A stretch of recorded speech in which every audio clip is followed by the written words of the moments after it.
By Menards. Save big money at Menards on all your home improvement needs. By Dodge. Find your summer of performance with great deals at the Dodge Summer Clearance event. And by Sanford Orthopedics and Sports Medicine, for the everyday competitor in all of us.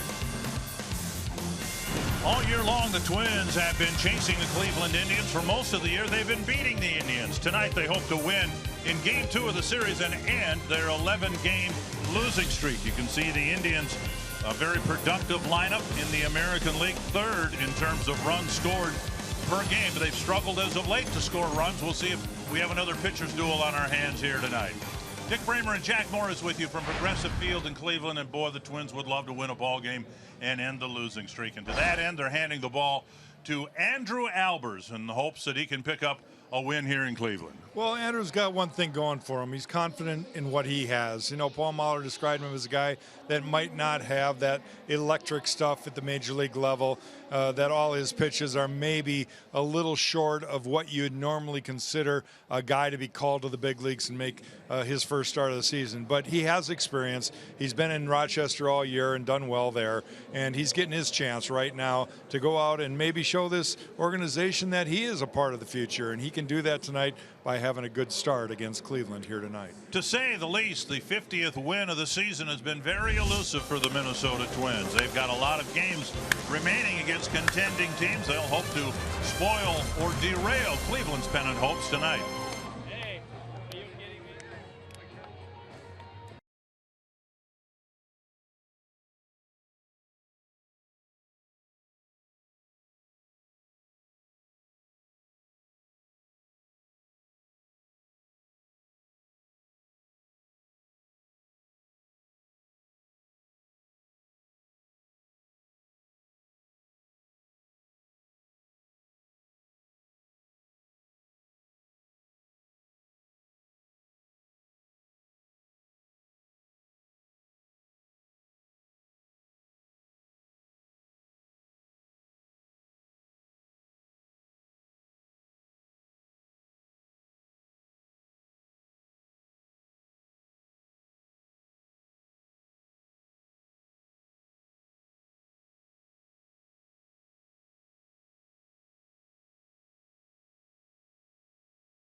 Tonight, and win number 50 will finally be recorded after 11 straight losses. The Menards batting order for the Twins in Game 2. Brian Dozier in the leadoff spot. Joe Mauer batting second. Then Trevor Plouffe, Miguel Sano, Max Kepler, Eduardo Escobar getting the start at short. Then Eddie Rosario, Kurt Suzuki, and back in the lineup again tonight, Logan Schaefer. They'll be facing the right-hander Josh Tomlin.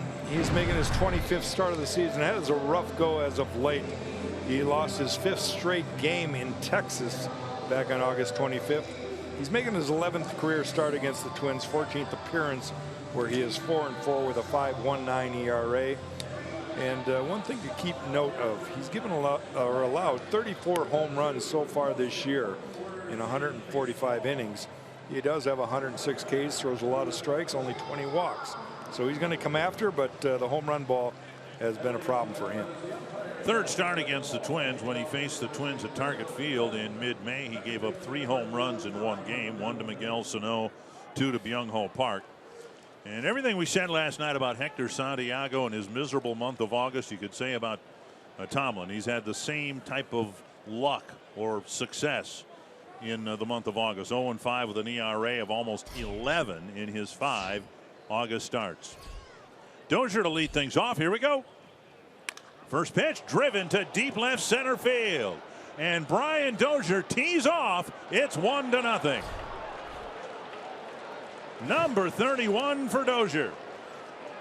Well, how about that? We're just talking about Tomlin and his home run problem, and he just gives up number 35 to Dozier, who hits number 31.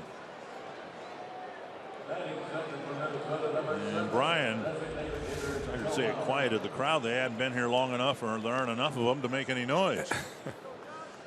Well, he was ready for the first pitch. That's something Tom Kelly always preached when he managed our ball clubs here in Minnesota, and he comes out looking for a fastball, something he can handle, gets it, and he doesn't miss it. Strike 1 to Joe Mauer and Trevor Plouffe.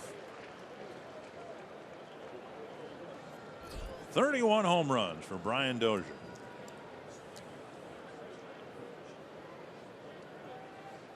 Twins didn't score a run in 10 innings worth of at-bats last night, and they score a run on the first pitch of the game. Rod McCormick, Twins equipment manager, congratulating Dozier on his home run. Down and away, 2-1. They measured Dozier's home run at 430 feet. I know that feeling. I've thrown a few games where that first pitch was hit into the seats, and I remember the guys who did it. Swing and a foul. Dwight Evans did it once. Ricky Henderson did it more than once off of me. Trying to get ahead. Guys are ready to whack it. Just a little get me over pitch to. It's supposed to be strike one. You're supposed to take one. You're a leadoff guy. Get deep into the count. As long as Dan Gladden never did it to you, you're okay. Oh, no, I never had to worry about that. 2-2 to Mauer.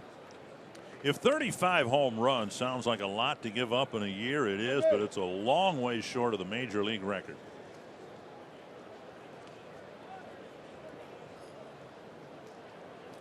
Mr. Blyleven with 50 holds the record in 1986. And I'm grateful to him because I was closing in on that same year. Were you really? I think I had 38 that year. That was my high water mark. Full count to Mauer. But like Bert, I gave up a lot of solos that year. And Josh Tomlin this year, 19 solo home runs of the 35 that, well, 20 now. Slash to the corner. That's a fair ball. It'll bounce around for a while. And Mauer backs up Dozier's home run with a double. Well, he found it to be able to stay fair down that third baseline. It's hard to figure. The guy was 11-3 with an ERA in the mid-3s before August, and now it all seems to be coming apart on him. Well, look at the pitch. I mean, that's a pitcher's pitch right there. Joe goes down, gets it, able to drive it down the left field line. And you got to just tip your hat. I mean, unless you're tipping pitchers or somehow they knew what was coming. Well, you know, you make a pitch down and away like that, that's your pitch. That was Brandon Kinsler's pitch last night. Kipnis hit a really good pitch and got a base hit and ended the ball game in the 10th inning. Fouled back by Plouffe. In August, Tomlin has had just one start where he's lasted 5 innings.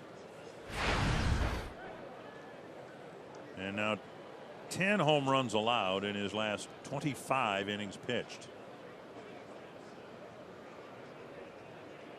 1 strike to Plouffe. And now 2.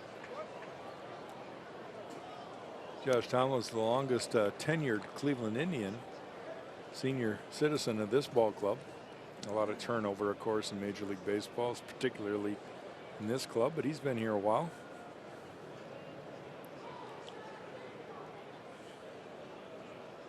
Now Plouffe behind in the count, 0-2.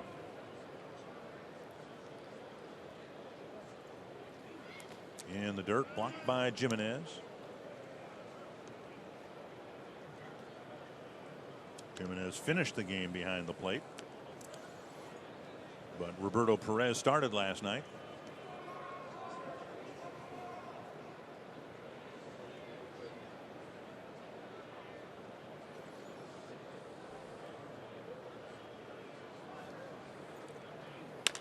Grounded to the right side.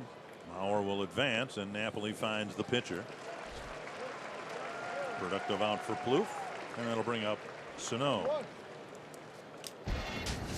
The Indians out in the field. Brandon Guyer out in left field. Rajay Davis in center, and Abraham Almonte in right.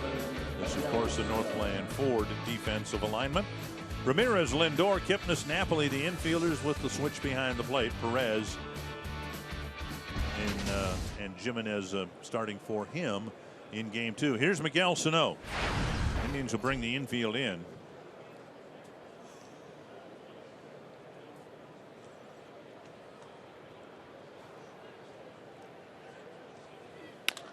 And a base hit to left. And Mauer will score, and it's very quickly 2-0. Sano with a single, driving in his 54th run. You talked about it already, Dick. There last night, Twins could not muster one single run. They had plenty of opportunities last night, but already here, 3 of the first hitters for the Twins get on base.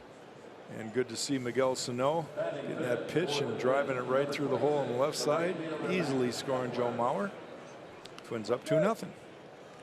Not to the extreme that the Indians have seen with Tomlin, but his struggles in August kind of symbolize what's happened to the Cleveland rotation. Suddenly they're a little concerned about Danny Salazar, Carlos Carrasco. The rock in the rotation has been Corey Kluber. The Twins will face him tomorrow. But the Indians are where they are because of really good starting pitching. That's the main component. And now things aren't going so well since the All-Star break.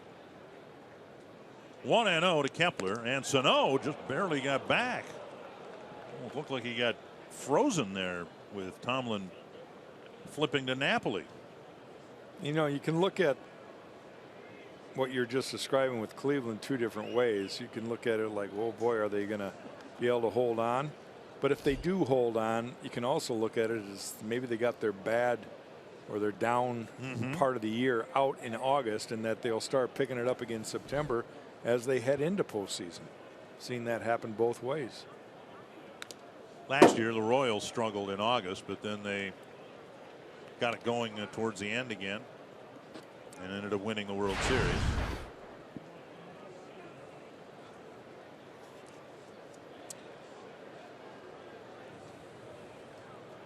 One and one to Kepler.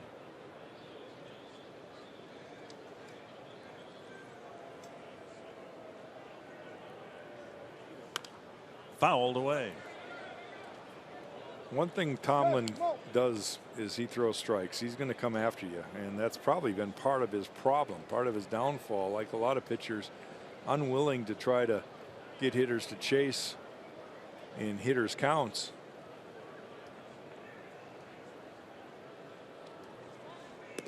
And Sano back to the bag on his hands and knees. Tomlin, not one of those guys that really has overpowering stuff. He's got good command. He's got 3 good pitches that he can use at any point, and he does mix up well, but not a guy that's going to blow you away.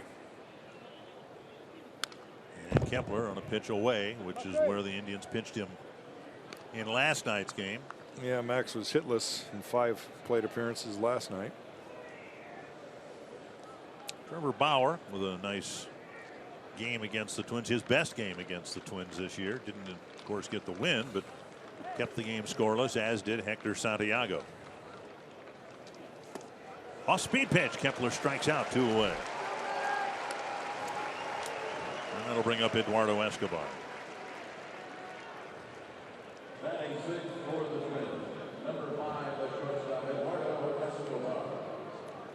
Escobar giving Jorge Polanco a break. Polanco on the bench along with Juan Centeno and Robbie Grossman. Eduardo, when he has played here in the last couple weeks, seems like he's contributed offensively every single time he's penciled in the lineup. Polanco obviously is what Paul would probably consider his everyday guy now, but still wants to find at bats for Escobar. And he'll get some tonight. You would anticipate Polanco would be back in the lineup again tomorrow. But you see, in his last 10 games, Escobar's gotten the average up to 269 with a good run. Tough thing to do is be a part-time player and still have the ability to get multi-hit games. On the ground to Kipnis. Good start for the Twins here tonight. The very first pitch whacked over the fence for a home run. The Twins added another run, and it's a quick 2-0 start here in Cleveland.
As Brian Dozier's now hit 12 in August. It was Harmon Killebrew in July of his MVP year of 1969. Dozier's home run giving the Twins an early lead. Terry Francona has seen his lineup struggle to score runs. There's his Menards batting order for game 2. Rajay Davis leading things off. Jason Kipnis got the game-winning hit last night in the 10th. Francisco Lindor, Mike Napoli, Carlos Santana, Jose Ramirez, Brandon Guyer, Abraham Almonte, and then the catcher Chris Jimenez. First pitch strike from Andrew Albers to Rajay Davis. Albers works quickly, as he did when he pitched for the Twins a few years ago. Pitches from the stretch all the time. 1-1. Now there's the numbers for Andrew. He's making his first start of the year. And a strike. 10-6 with a 3.69 ERA in Rochester this year. 21 starts down there. Up high, now it's 2-2.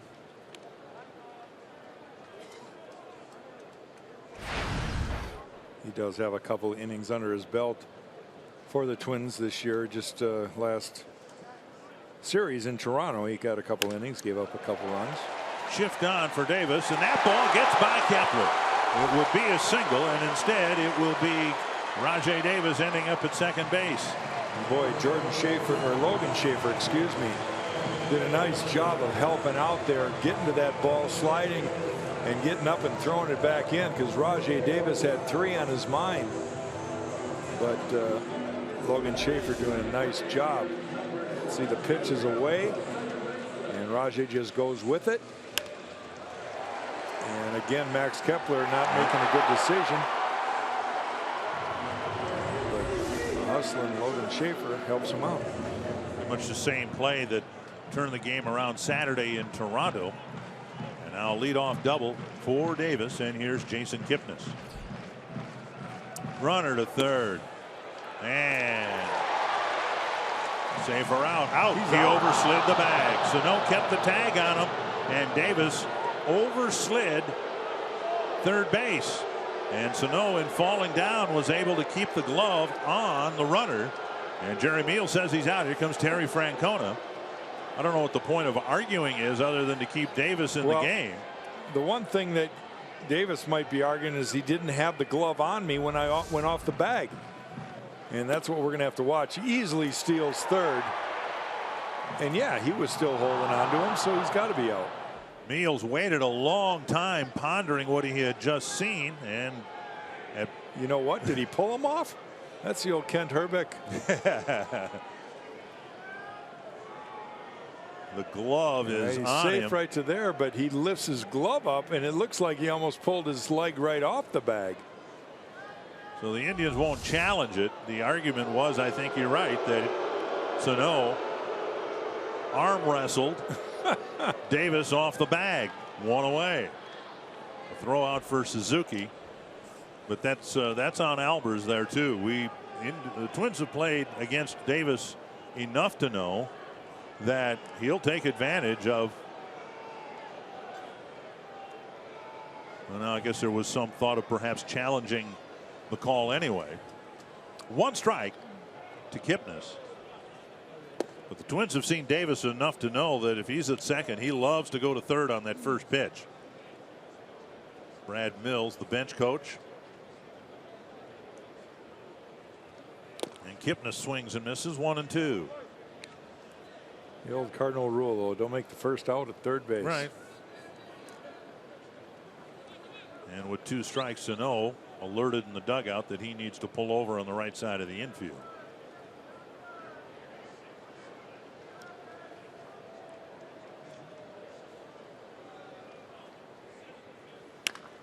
Driven to right field. Gone. It's 2-1.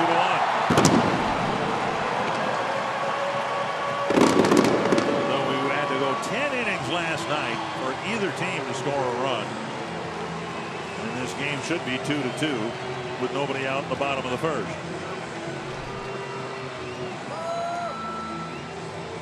Well, strap on the seatbelts. We might be in for one of those kind of nights tonight. You never know. Kipnis has been swinging a pretty good bat lately, and that ball should be hit pretty good.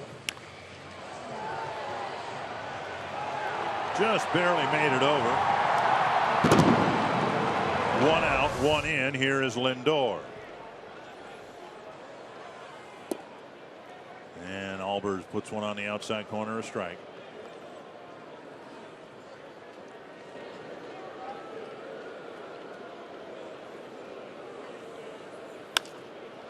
And he squirts one between Mauer and the line. And that ball gets away from Kepler. And Lindor will round second and go to third. And Kepler tried to play the angle, but he cut behind him. And so the first 3 batters here tonight have gone double, home run, and triple.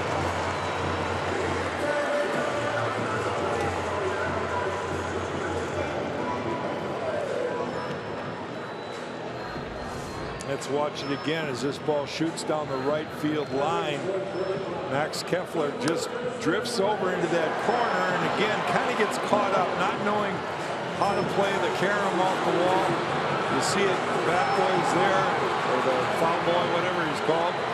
Max just has to go back and get it. He doesn't anticipate the ricochet, and that'll allow Francisco Lindor to take the extra base.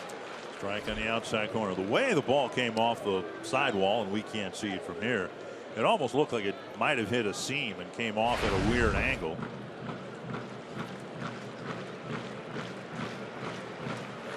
Napoli has been struggling. He takes up high, 1-1. So we've had a lot of activity, some of it unusual here in the first inning already. Twins with 3 hits and a couple of runs. Indians have 3 hits. So far just 1 run. Doink behind first, but foul. And that's Plouffe at first. I might have said Mauer before. 1-2.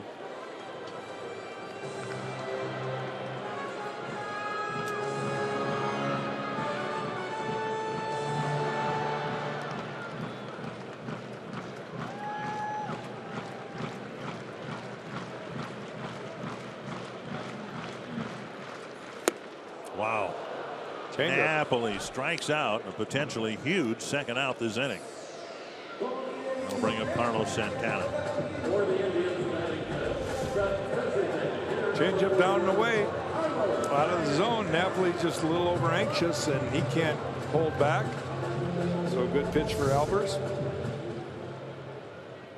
And now if he can get Santana, he can get off the mound with a 1-run lead. Lindor bluffs down the line with Sano playing a deep third base. Lindor can get a big lead at third. 1-0.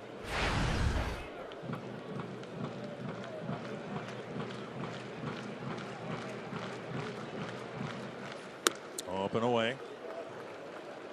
Mention Albers has always pitched from the stretch since he was a relief pitcher at the University of Kentucky. He said he found himself being brought into middle of innings a lot when he was in college and just decided to simplify everything and pitch from the stretch the entire time. Now sometimes he can make it a quick stretch. He doesn't have to give it a full pause like he does with men on base. 3-0 to Santana, and Jose Ramirez on deck.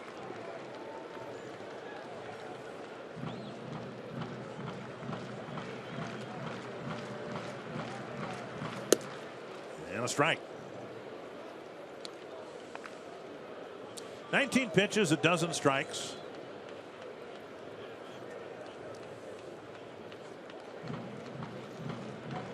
Three and one. And now a walk. And there'll be runners on the corners with Ramirez coming to the plate. Twins out on the field have Eddie Rosario in left, Logan Schaefer in center, Max Kepler in right, Sano, Escobar, Dozier, and Plouffe, with Kurt Suzuki behind the plate.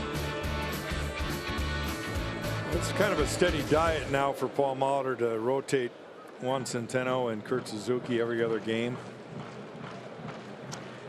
Here is Ramirez with the tying run at third. Fouled away off the bat of Ramirez. Robbie Grossman, who is the fourth outfielder in this alignment today, did tweak his oblique in his last at bat last night, but Paul Molitor thought he would be available for duty later on tonight if need be. At least that was his hope. He got three bench players at best. Yep. Albers checks Santana at first. In a lot of ways, they only have two because the other guy, Juan Centeno, is a backup catcher. Right. You kind of almost always have to keep him available in case something happens to your starting catcher. One strike to Ramirez. Deep to the left field corner, but it will hook foul. I think we've already had more hard hit balls tonight in the first inning than we did in 10 innings last night.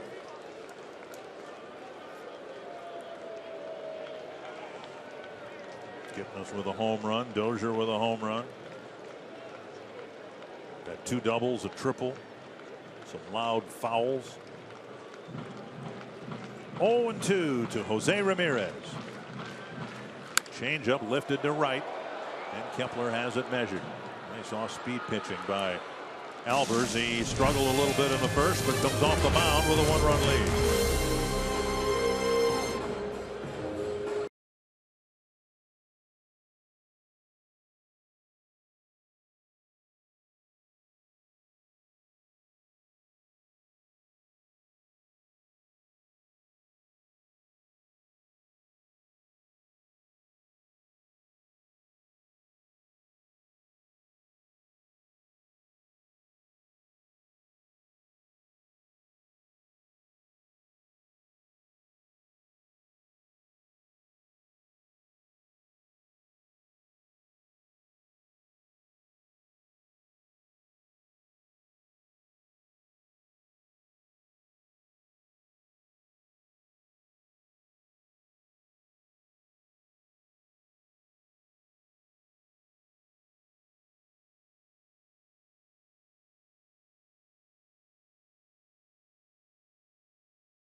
last night.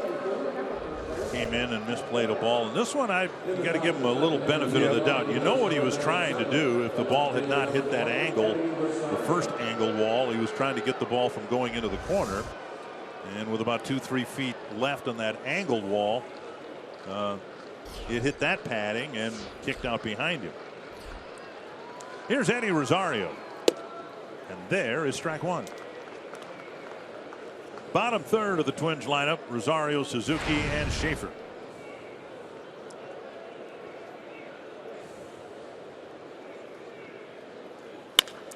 Stroke to right field. The Twins have their fourth hit.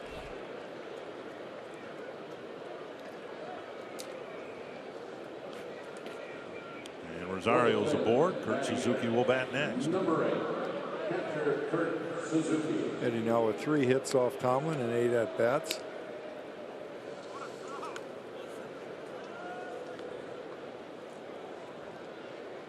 Tomlin beat the Twins at Target Field in the middle of July, right after the All-Star break, and had a decent start against them here in the middle of May. That's when he gave up the 3 home runs, 2 of them to Byung-Ho Park. Of the 2 Cleveland catchers, Roberto Perez is much better behind the plate at throwing out runners, so we may see the Twins do some running tonight they wouldn't even have thought of last night with Perez back there.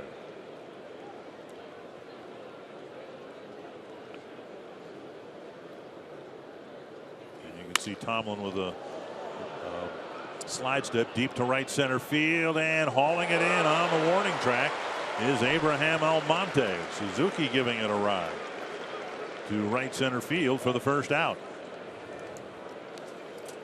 Well, he hits it a long way, and he hits it all the way to the warning track, a couple steps from the wall. So again, pitcher's really not fooling the hitters. Both offenses kind of aggressive tonight, knowing that both pitchers are going to throw strikes. Here's Logan Schaefer. Hurry up and tell us everything you know about Logan Schaefer. Well, he's swung at 2 pitches so far as a member of the Twins and made 2 outs. That's all I know. And he backed up a play that Max Kepler dove for here in the first inning. That's right. That was an important play. At least it looked important. If he had been at third base, Davis wouldn't have tried to steal third base. Turned out to be an out in an inning where there weren't enough of them for Andrew Albers. Schaefer 2 at bats last night. He saw 2 pitches and made 2 outs. Strike at the knees.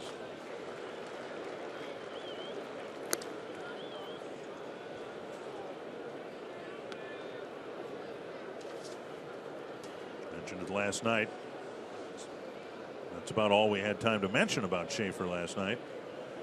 Some time with the Brewers, parts of 5 years with Milwaukee, and a total of 562 at bats before last night. So 562, that's a rough number to expect a full-time player to have in terms of at bats for a full season. And Schaefer, a .212 hitter with 5 home runs and 52 runs batted in. Can play all 3 outfield positions. And he's in his 9th year of professional baseball.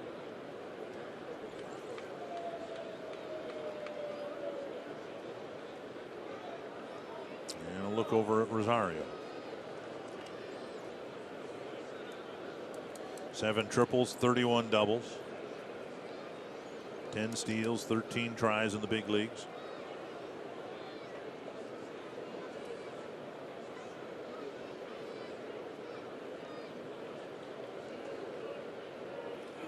Swing and a miss, and it's 1-2.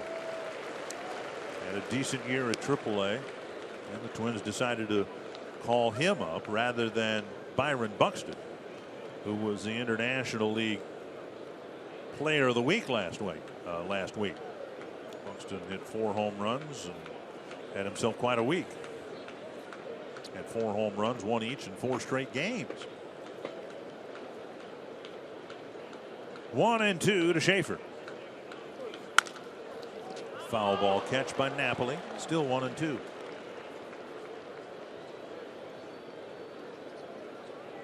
Trying to figure out who Logan Schaefer looks like. And I'm determined it's a cross between Will Clark and Freddie Lynn. Yeah. You see either one of them? Yes. That's very good. I'm not talking about his swing, anything, just facial expression. Yeah. Schaefer a little taller than Lynn anyway. Down and away, 2-2. That's very good.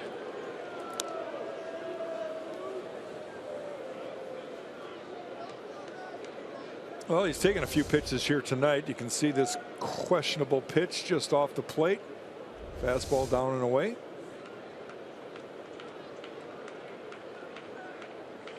2-2.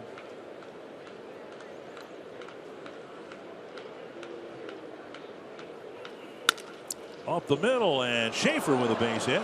Rosario will hold up at second. Sharp ground ball right over the second base bag. First time through the batting order, the Twins have 5 hits against Josh Tomlin. And Tomlin couldn't even get away with his first pitch of the ball game. Dozier hit a home run, and it's been a remarkable month of August. You look at those power numbers: 12 home runs, 26 runs scored, 25 RBI, a .311 average. What a month! You project those over 6 months. You got something. You got an MVP is what you got. And as we said the other day, you know, Brian got off to such a terrible start in the first 2 months, and the hope is that he can have a more consistent year next year. Down and away, ball 1. Last year, Dozier had the great first half and then tailed off in the second half. And this year it was just the opposite. 1-0 to Dozier. Well, it gets you excited. You know, in baseball is always a case of what have you done for me lately, and that's what Brian Dozier is going to go through the offseason with these good memories of his great second half. You just kind of wonder what it'd be like if you can put together a whole year. On the outside corner, 1-1. Put together a whole year, you can almost carry a ball club. You have 1 or 2 guys like that, they will. Kind of hinted around it last night. You know, as bad as this losing streak has been for the Twins, the principal problem is very easily identified. It's been starting pitching. As good as this lineup has been, wouldn't you think that if the starting pitching were better, the lineup would be better? The at-bats would be more consistent. A lot easier to hit, isn't it, when you're not behind, you know, 4-1, 5-1 in the 4th inning? No question about it. Everything is affected by how many times you're trailing in games versus how many times you're winning in games. You know, do you score early? Do you put the pressure on the other team? I mean, everything is affected by that. Playing catch-up ball the way the Twins have had to play so much of this year wears on a team. I don't care if you're a veteran ball club or a young club like the Twins are. You know, you hope that this has been a learning year. You hope that the guys that have gone through the struggles understand what they can do individually to improve and contribute more next year.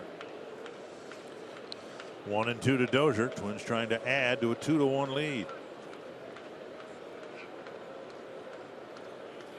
Ooh, inside. And he hit his jersey. 2-2. And with Brian's all-around production at the plate, and I mean all around, left field, center field, right field, you don't see the infield shifting that we saw in the first 2 months. No, first 2 months, every at bat they were on the left side, and every at bat he was trying to hit it there. 2-2. And he swings at a pitch outside, 2 down. And that'll bring up Joe Mauer with 2 on. Tonight's Toyota Key stat. Now 35 home runs allowed by Tomlin. James Shields has allowed 32 for the Padres and the White Sox. Jared Weaver, Ian Kennedy. Yeah, Tomlin's allowed 20 solo home runs, 10 2-run home runs, 4 3-run home runs, and 1 grand slam.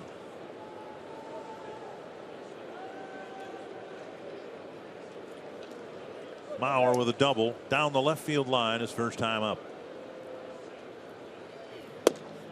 Over for a strike. And if Bert were here, he would have pointed out by now that yes, he gave up 50 in 1986, but he pitched 270 innings. Tomlin has just pitched 146. Yep. And Bert also won 17 ball games that year. Well, Tomlin was kind of on his way to winning 17. He's came into this game 11-8. 1-1. But when you lose 5 straight in the month of August, you know, your potential for a 20-game season is kind of dwindling.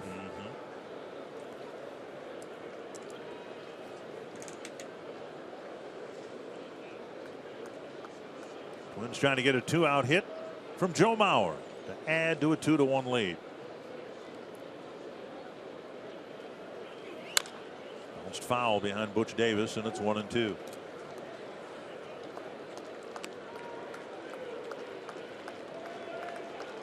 Tomlin already thrown a lot of pitches, and that's one of the reasons he hasn't gone more than 5 innings here in a month. Pitch counts always behind in counts, or else having a lot of base runners in his case so far in this game. Rosario and Schaefer are aboard with singles this inning.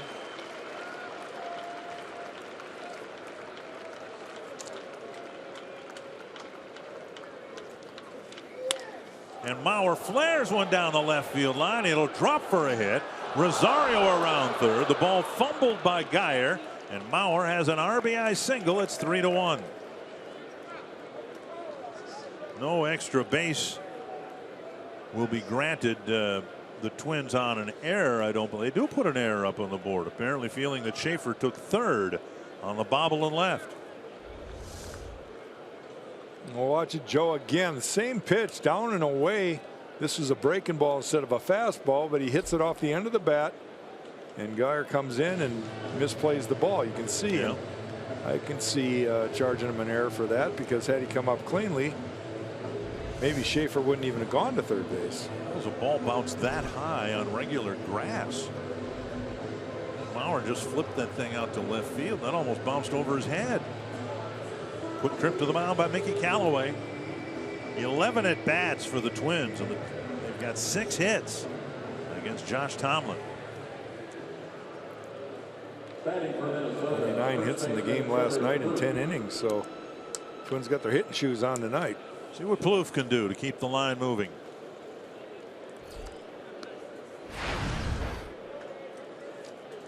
Plouffe hit a ground ball to the right side. Napoli picked it off about 30 feet from the bag and flipped to Tomlin for the first out of the first inning. Taken low, ball 1.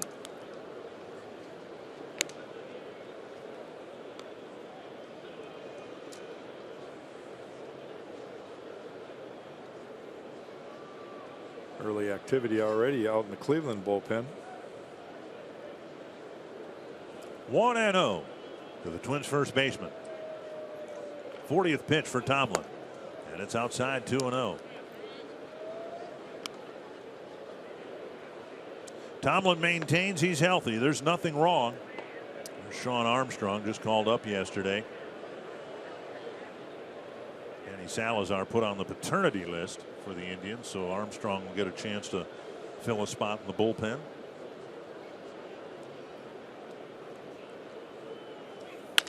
Lace to center field, a base hit. Schaefer will score, and it's 4-1. Twins taking care of opportunities with runners in scoring position. Trevor Plouffe gets in on the action. Love to see those 2-out hits.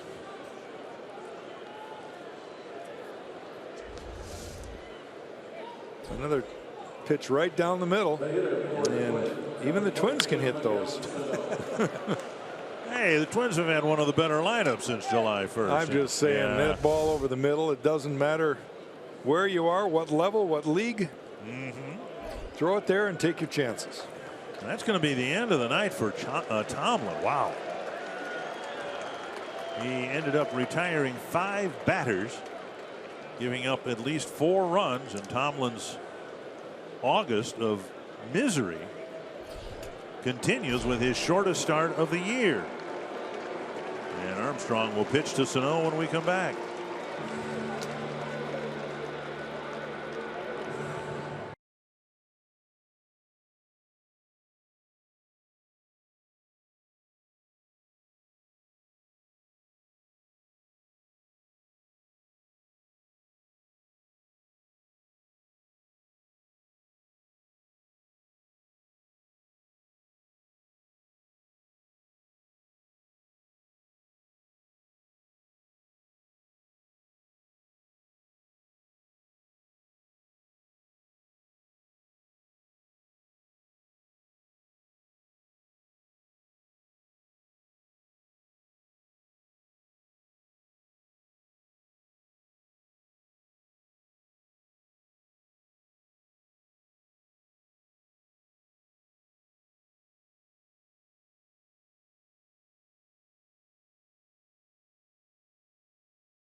Salazar with the concern mounts regarding Josh Tomlin, a key part of the Cleveland rotation. They're feeling a little heat from the Tigers now and the Royals.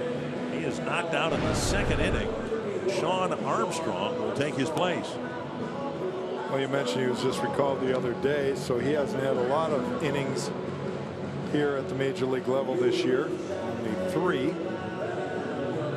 But I think Terry Francona has seen all he can see tonight. He's trying to, like Paul Molitor, but in a different way, 180-degree different way, trying to win ball games because of the meaning of his club trying to stay in front of those 2 clubs you just mentioned. You know, this is a short-term band-aid for the Indians because Armstrong was their AAA closer. So he is not a long reliever expected to pitch through the 5th inning. He's just trying to get the Indians off the field here in the second with the lead just 4-1 for the Twins. Well, it's so early in the game. Terry Francona just figures he's got to stop the bleeding right now and give his team a chance with Andrew Elbers on the mound for the Twins. Sano with a 1-0 count. Swing and a miss and a mighty swing. Yeah, that's the swing that he has to somehow shorten up a little bit and make better contact. He does not have to swing that hard. That man could take half that swing and still hit it out anywhere in this ballpark.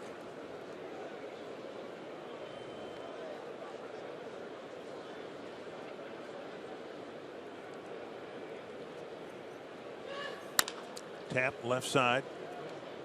And that forces Plouffe at second base. Twins get a couple of 2-out hits. They knock out the Cleveland starter. And they've got a 4-1 lead for Andrew Albers.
Twins, they've got a 4-1 lead.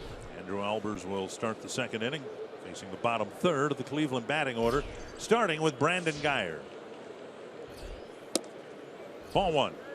Now here's where Albers got to come out and just get the guys right back in the dugout. Shutdown inning after they score a couple more.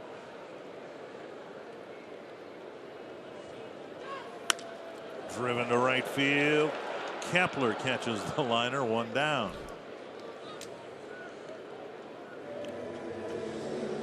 Albers started his career with 17 shutout innings, including a jam against the Indians at Target Field. Well, that was a few years ago in his second career start, but I guarantee he hasn't forgotten about it.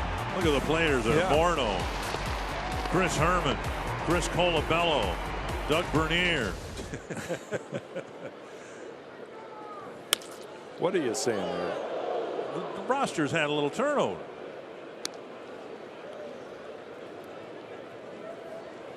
A foul over the Twins dugout, and a young fan on the receiving end of that. One strike to Abraham Almonte. Almonte was the guy that got it going in the 10th inning for Cleveland last night with a drag bunt that Kinsler couldn't pick up. You tend to forget about that. The story on the bunting last night, it was atrocious.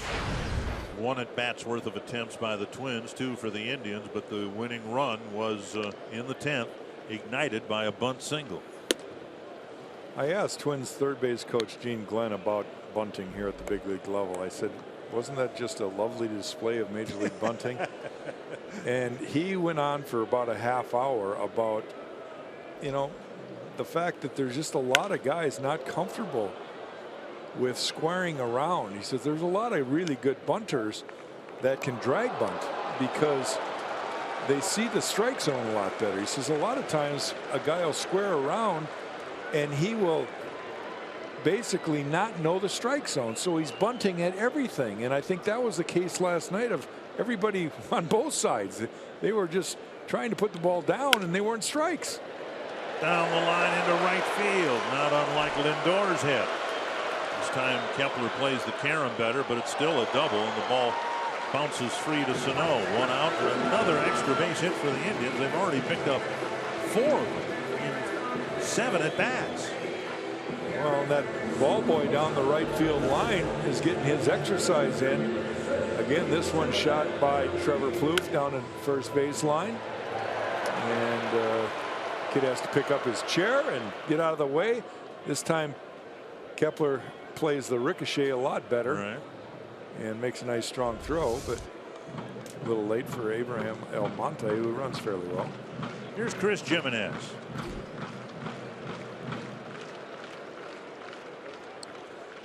Jimenez, one of those guys we were talking about in the bunting last night, couldn't get it done for 2 strikes, and then he ends up shooting the ball to the right field side for a base hit late in the game.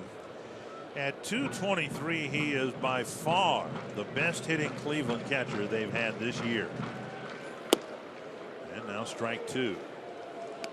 Told you about Roberto Perez last night and his struggles at the plate, but their regular catcher and the guy they'd love to get back sometime later this year is Yan Gomes. Perez hitting just 148 and Yan Gomes 165.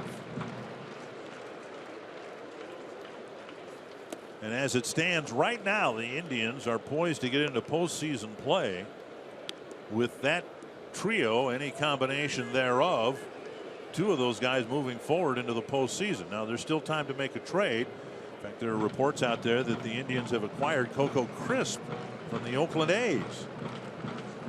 Pretty sure he doesn't catch. He can probably hit better than 167 or whatever the aggregate is for the Cleveland catchers this year. The writers were asking Paul Molitor a little questions about catching, and he said, it's pretty obvious the teams that have some guys with offensive production, but they're kind of rare too. You've got to choose one or the other pretty much, whether you want a defensive catcher or a guy who can swing the bat.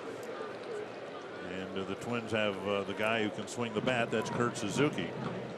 And although he's thrown out a runner here tonight, it was on an overslide at third base. Full count to the number 9 batter, and Albers does not want to walk this guy.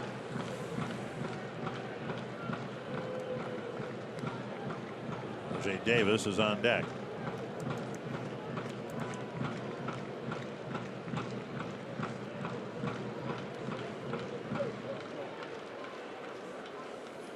And a walk will fill first base. Second walk issued by Albers. In the first inning, he walked Santana. September 20th is Ryder Cup night at Target Field. A limited number of Ryder Cup theme night ticket packages are available that include a game ticket and Ryder Cup themed Twins cap. Learn more at twinsbaseball.com/Ryder Cup or call 800-33-TWINS. Suzuki with a chat. To be disheartening for Albers. He knows where Jimenez is hitting in the lineup. He wanted to retire Jimenez for the second out of the inning. Well, Albers is not a kid. He's 30 years old. his first chance to pitch as a starter here for the Twins this year.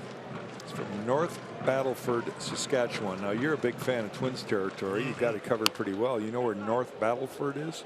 It's in Saskatchewan, which means it's the Twin Cities are closer to Toronto than Albert's hometown. Now, wait a minute. Saskatchewan's north and North Dakota. West of, right, north and west of the Twin Cities, right? Yeah, but Toronto's way the heck on the other side of Michigan. Deep drive to left field. And the game is tied.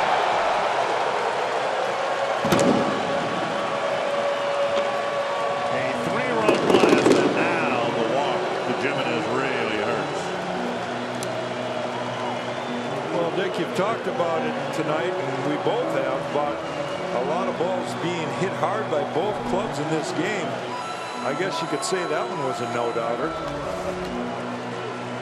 Great extension right there. Ball middle half in. Albers knew it immediately. Those are feelings that pitchers know immediately. What a swing. Ball just jumped off of Rajai Davis's bat. Indians already have 5 extra base hits against Albers. And the Indians with 1 in the first, now 3 in the second. Twins with 2 in the first, 2 in the second. It all adds up to 4 apiece. Jason Kipnis homered to get the Indians on the board in the first inning.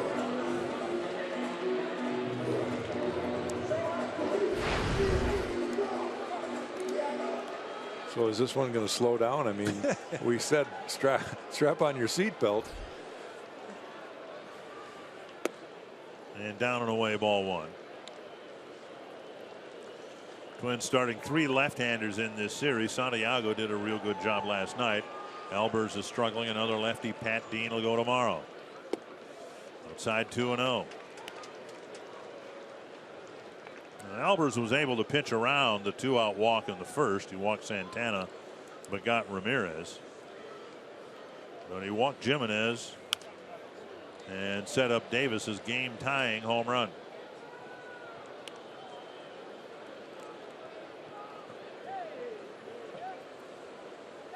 Twins with an 8-man bullpen. There's a pretty good chance we'll see most of them tonight. To center and hit hard.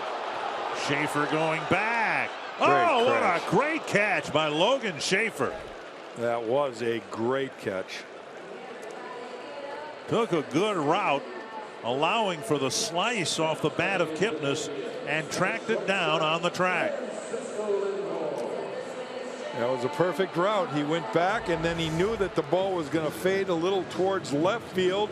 He turned and was able to see it, recognize it, reach, lunge for it, and then one step up on the wall. What a great effort and a great catch by Logan Schaefer. And now Francisco Lindor. Up and away, ball 1. He took a pitch inside and slashed it down the right field line. The ball took a carom behind Kepler, and Lindor was at third with 1 out. Didn't score, and right now that's a pretty big run that the Indians did not score. 1-1. Well, Paul Mahler's got somebody up and throwing in the Twins pen now. Alex Wimmers. Ohio native Alex Wimmers made his debut in Toronto here in the last series. Half swing. Did he go? Yep. That's 1-2.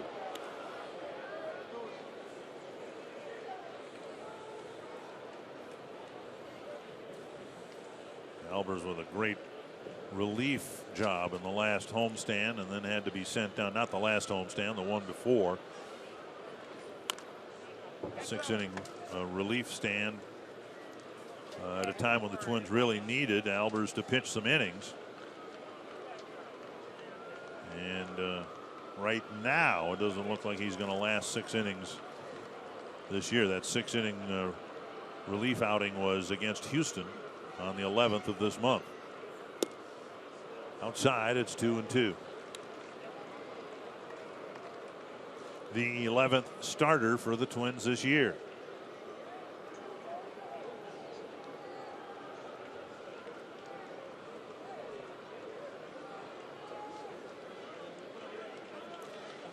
The original 5 in the starting rotation.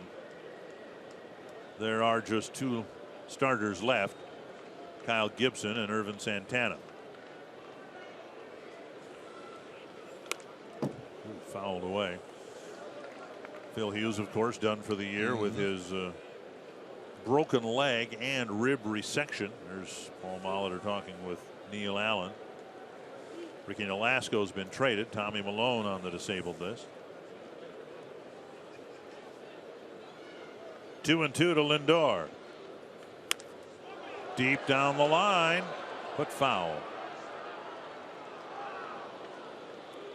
Elber's been throwing a lot of changeups, and I think 3 or 4 already to Lindor. That one he got up over the plate a little too much. Lindor hasn't really been fooled much by the off-speed pitch, so I wonder if Suzuki's recognizing that. If Elbers recognizes it, you've got to see things like that. You don't want to feed a guy that can sit back and wait. No missing 3 and 2. An infielder has not touched a batted ball yet. There's been a strikeout, and there have been some lineouts and a flyout and a whole bunch of hits. And Lindor strikes out, and now Lindor says he fouled it into the dirt. I think he did. I thought I heard something. No protest from Kurt Suzuki. Twins thought last night that Eddie Rosario fouled a ball in the dirt. Oh, I don't know. Well, we can't really see it from there. You're going to have to see it from the side angle.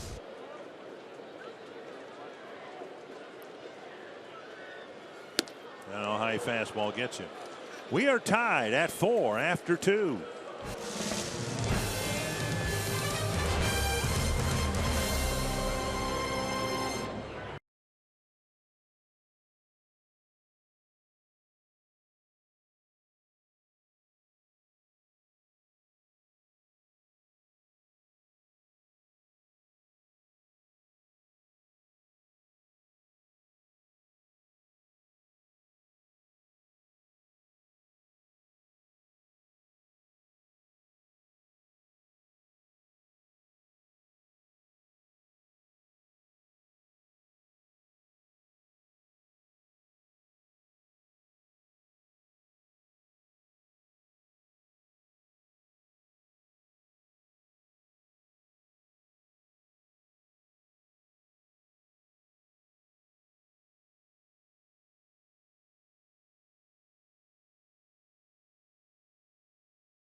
Sports North is presented by CenturyLink.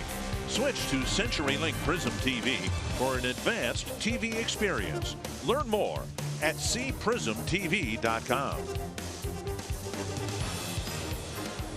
Rajai Davis's 3-run home run tying the game at 4. Now we go to the 3rd inning. Max Kepler leading it off for the Twins. And they come inside and miss with the first pitch. Ball 1. Kepler's seen fastballs in off the plate. He hasn't seen many over the inner third of the plate. Expect the Indians go back outside to try to get him out. Well, let's see. Max Kepler trying to adjust to how they're pitching him.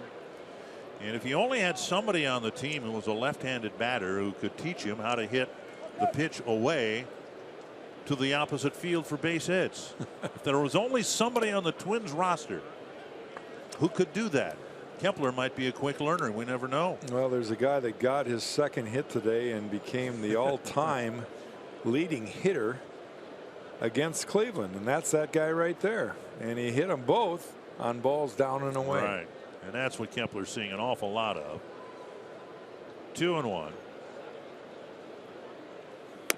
Now missing outside. The thing is, Joe Mauer has adapted his swing to hit that pitch. That's Joe's pitch, down and away. Right. And Max Kepler is more of a straightaway hitter. He's trying to hit the ball up the middle and drive a ball.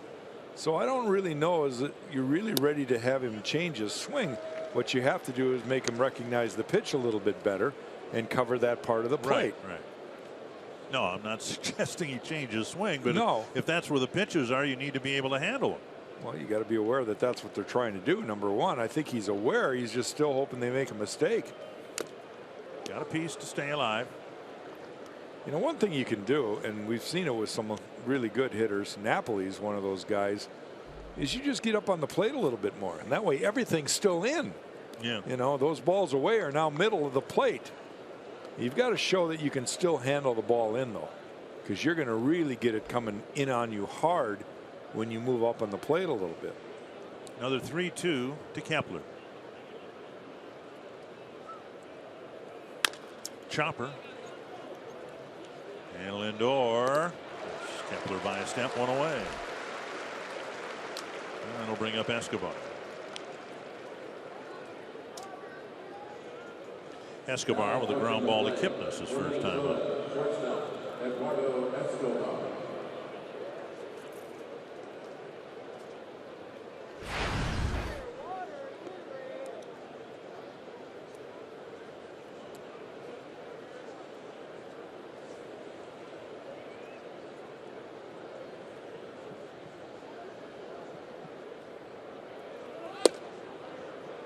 Showing bunt and taking strike one.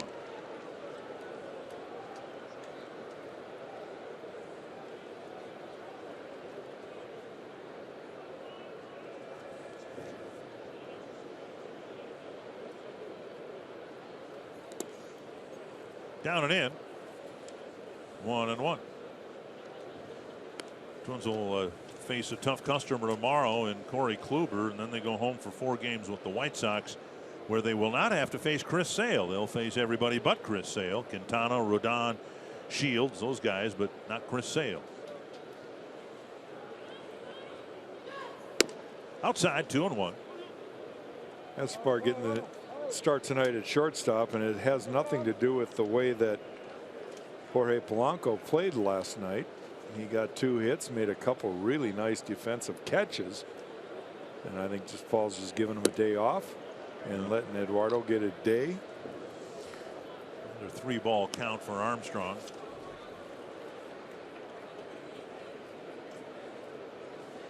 Armstrong with 49 innings pitched in the minor leagues and 47 outings. So we would reasonably expect him to try to get through the 3rd inning here, and then he might be done for the day. And he walks Escobar with 1 out in the 3rd. And the Twins take their first walk of the ball game. Join Fox Sports North and the Wild for a town hall featuring owner Craig Leopold, general manager Chuck Fletcher, and new head coach Bruce Boudreau as they share insights into the coaching staff, current roster, future of the team. That's tonight, following Twins Live, the postgame show on Fox Sports North. We had Kevin Gorg with us last night. Yeah, Gorgie left so he could be a part of that hockey thing. That's just part of the story. The people at Fox Sports North sending a private jet to pick up Kevin this morning, make him part of the town hall. Here's a ball bled through the right side of the infield. Not hit well at all, and Escobar will hold up at second base. So Rosario gets his 2nd hit of the game. And 2 aboard now for Suzuki.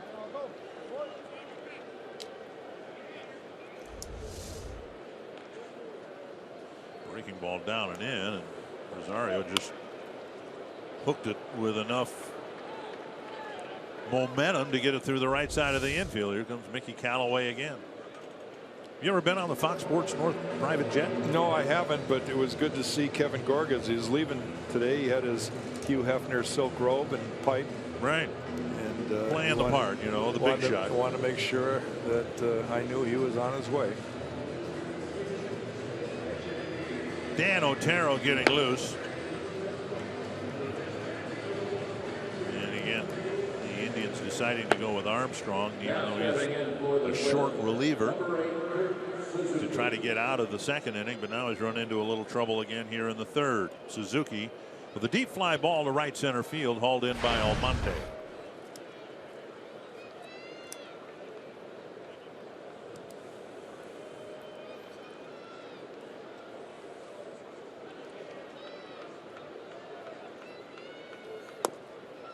Just off the outside corner, ball one. Well, it wasn't a leadoff walk, but with one out, Eduardo Escobar walks, and all of a sudden Armstrong finds himself in some trouble. Those darn walks.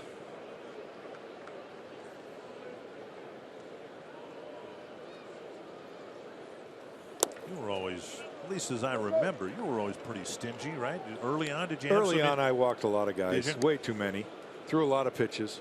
You know, that was back before pitch count was important, and I figure, well, maybe by the seventh inning I'll get it dialed in a little bit.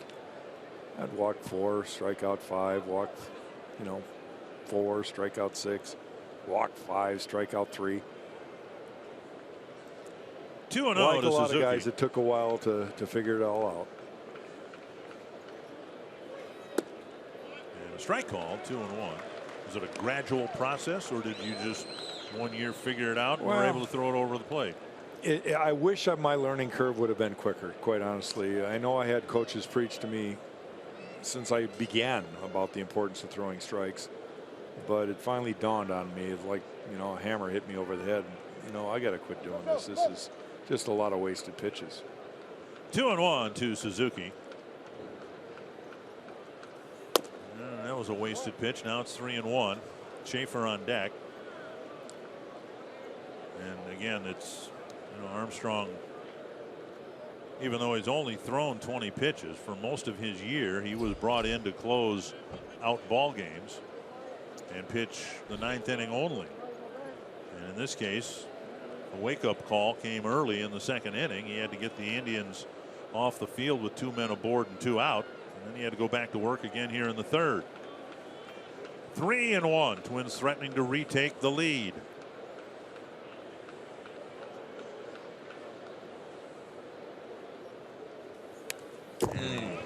Got a pitch to hit, to drive, and he fouled it back. Even Kirk Suzuki takes too big of swings once in a while. That was, his eyes just lit up on that ball. That ball was right there, right where he wanted his swing, and he came. That's as hard as I've ever seen Suzuki swing right there. And now a full count.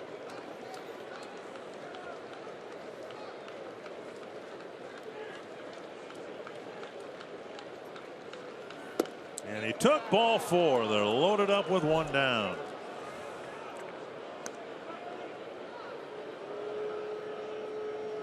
And that'll be the end of the night for Armstrong. And Otero will come out of the pen to try to do what Armstrong succeeded in doing in the 2nd. Keep the Twins at 4, strand some runners. In this case, there'll be 3 aboard when Schaefer hits in a moment.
Schaefer will come up with the bases loaded, facing sinker baller Dan Otero.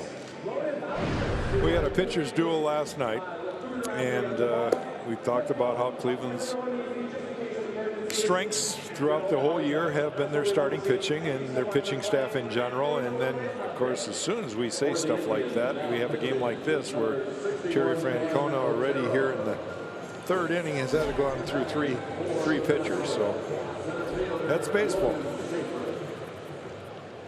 Schaefer singled sharply up the middle, later scored the fourth Twins run. They had a 4-1 lead that didn't last long. And we've seen a lot of games like this on the Twins side of it, where the starter doesn't get very deep into the ball game, and then it's an assortment of relievers, and the game ends up looking like a quilt with 6 or 7 different pitchers. We had one like that Friday night in Toronto. Well, the Twins have one more relief pitcher than the Indians do, so Twins have 9. Cleveland has 8. Outside ball 1. The only one I would think who pitched last night who might not pitch tonight would be Brandon Kintzler, the closer, who had to pitch parts of 3 innings last night. But we'll see how it plays out. He went into that game pretty well rested. Yeah, he had a week or 10 days off. I don't know what it's been. 1-0 to Schaefer. Might have been 11, right? I don't know what it was. Fouled back. He had a lot of baseball, and the way it looks, a lot of run scoring between now and the 9th inning.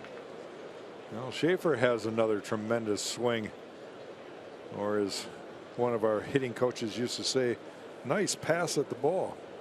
Who was that?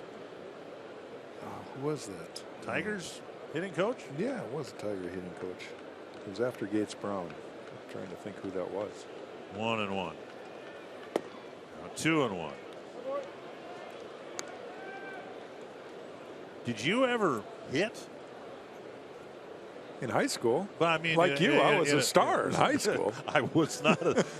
Right now, my high school coach Jerry Reaver is laughing uncontrollably. But I mean, like in the major leagues, did you ever? I got one official at bat, regular season official at bat. There's a ball right back to Otero, and it'll be a double play. Schaefer hit a rocket right to the bill of Otero's cap, and he caught it and ended the inning.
Awful news back home.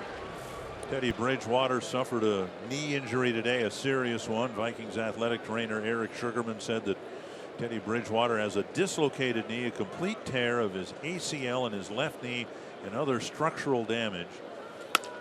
Ball hit to the right side and through. Napoli grounding a single to start the third against Andrew Albers. Water, say it just started a non-contact drill. It's not like somebody accidentally rolled into his leg. He was just backpedaling after taking a snap and blew his left knee out. Just awful, awful news. That is disheartening for Viking fans.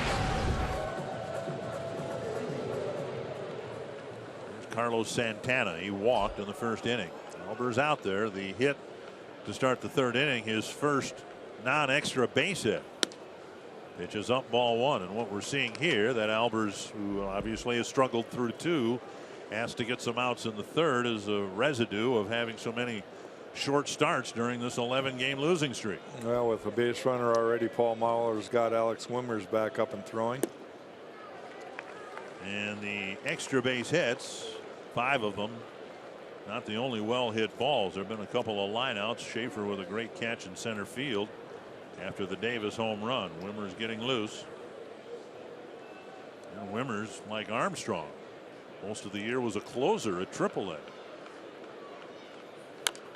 So he wouldn't be expected, assuming he comes into the game, to pitch 3 or 4 innings. No, but they might stretch him out for a couple anyway, especially if he's getting outs. I think this is more a case where both managers are just looking for outs. And if you get the first one, we'll go ahead and reward you with another chance at the second one. It's kind of what happened with Brandon Kintzler last night. He got 4 outs and 10 pitches and then was given the 10th inning. 3-1 to Carlos Santana. Well, the Twins had a great chance in the top of this inning to give Albers another lead. And then the lineout turned into a double play. Suddenly the Indians are threatening in a tie game. A base hit, now a walk, and Ramirez will bat. Dozier's Deck is back September 10th. Limited number of special ticket packages includes a game ticket and limited edition Brian Dozier Blaze Orange stocking cap. Portion of the proceeds from every ticket purchase benefits Pheasants Forever. For details and tickets, visit twinsbaseball.com/Dozier's Deck.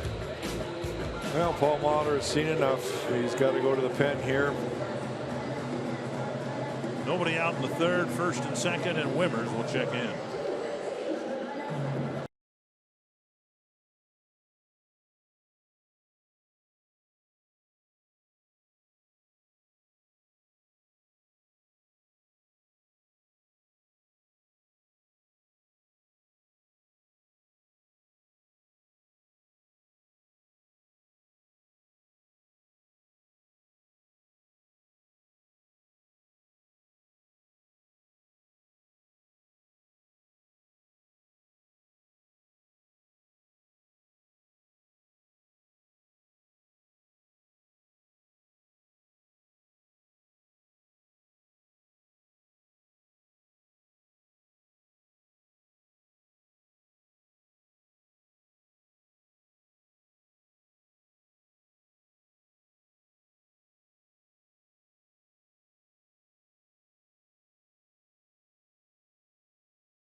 Who had some success against the Indians 3 years ago and had a circuitous route back to a big league mound for a start, and his start came tonight.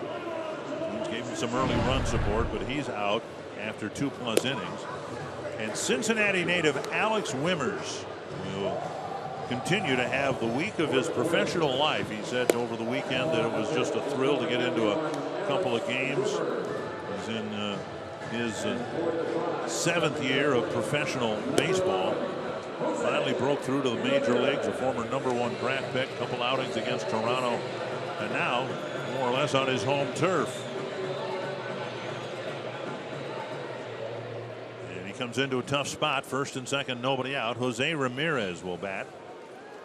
Well, Wimmers had a very good outing when he got his major league debut. He had a clean inning, all excited, got his first strikeout, his first out, a couple balls were saved for him. And then his next time out, Josh Donaldson hit one of his 3 home runs off him straightaway center field.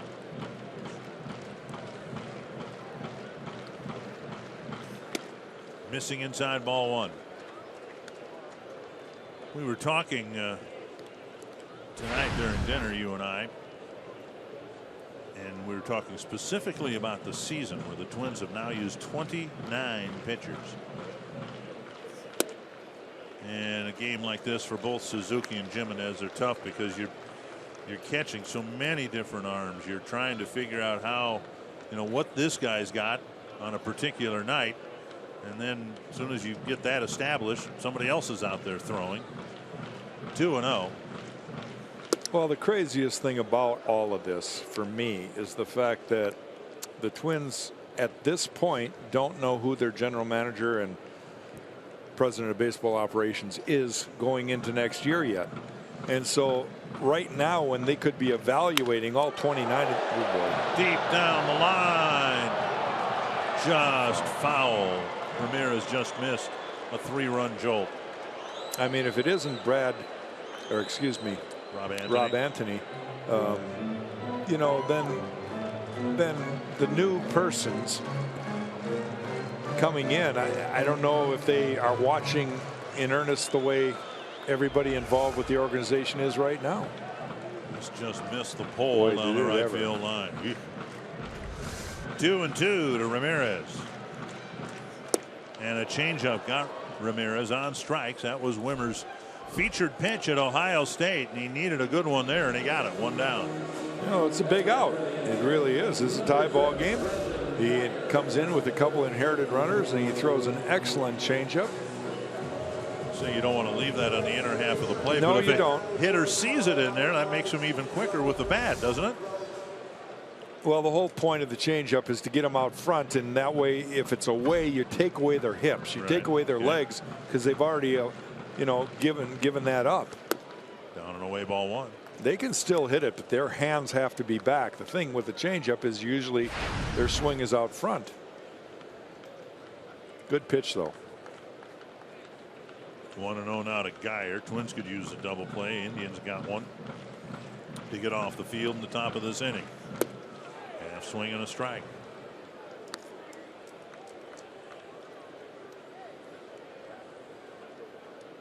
But with so many different pitchers, and Suzuki's been here all year, Centeno was called up a month and a half into the season.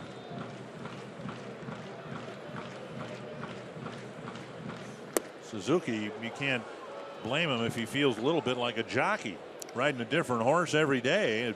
There's so much turnover on the pitching staff. Well, it's hard to get to know everybody when you have so many new guys come up. It's not like the guy you catch every day you can get in a rhythm with. You understand every bit of his. In fact, how good his stuff is that day because you've caught him so many times. Right. If he's got a good fastball going, if it's got movement, if his breaking ball is his best pitch that day. But in the game today where everybody's coming out of the pen every inning, it's just hard to really judge all that. 2-2. Wimmers trying to keep this a tie game. And now 3-2 to Geyer. Almonte on deck. Twins with 2 left-handed relievers, Rogers and O'Rourke. 6 right-handed relievers, Wimmers, Light, Chagua, Tonkin, Presley, and Kinsley. It all adds up to a 13-man pitching staff. And that's with 2 erstwhile relievers in the starting rotation, Albers and Dean. Foul to the backstop.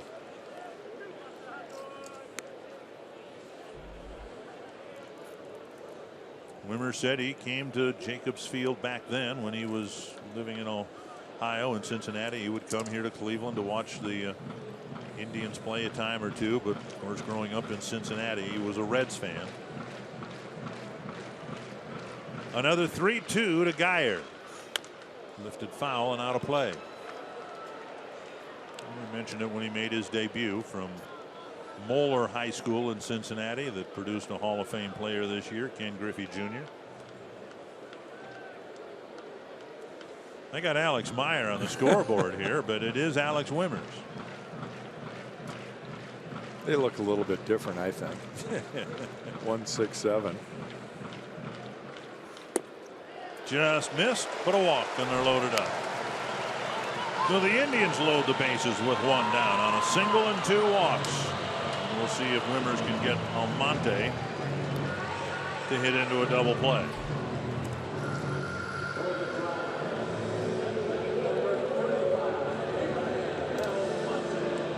Almonte doubled off of Albers with 1 out in the second, and then came home on the Davis game-tying 3-run homer. Both halves of the 3rd inning have been similar for both teams.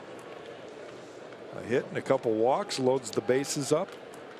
Now it's Cleveland's turn. Wimmers would prefer a conventional double play, a ground ball hit at Dozier here, rather than a line drive headed for his dental work.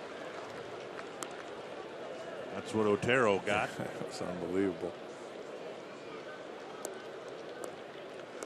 1-0. Twins straight away with Almonte. Runner at third. Napoli doesn't score or doesn't run very well in the event of a fly ball. Double play depth at middle infield. To Dozier. To Escobar. To Plouffe. And each team gets an inning-ending double play in a bases-loaded 1-out situation.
Presented by Northland Ford. Visit northlandford.com and your local Northland Ford dealer today. And by Grand Casino. The best stories start here. What's yours? Tied at 4. I'm going to ask you if you believed in storybook finishes, and you authored one of the best storybook finishes in baseball. So now the Twins score a few runs. Alex Wimmers pitches another inning or 2. He comes back to the state of Ohio. He gets the win in his home state. That'd be a storybook finish, wouldn't it? I'm all for it. Okay. I'm in on that one. All right. Let's see what Brian Dozier can do about that. He clobbered the first pitch of the game for a long home run. Swing and a miss. 0-1. Dozier, Mauer, and Plouffe facing Otero.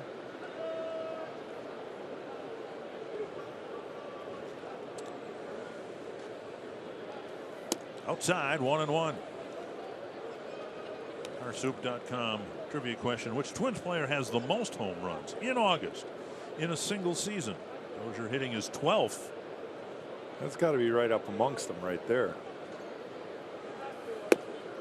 Now low, 2-1. But you got to remember the Twins have had some great home run hitters over the years.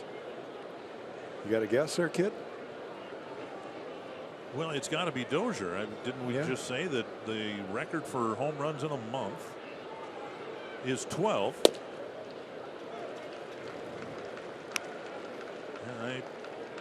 If the record is 12 in a month and Dozier has hit 12 this month, August, then he's got to be the answer. 2-2. I think they're trying to trick us down there in the truck, and Didn't take much. There's a grounder left side, scooped up by Ramirez. Over to Napoli, 1 away.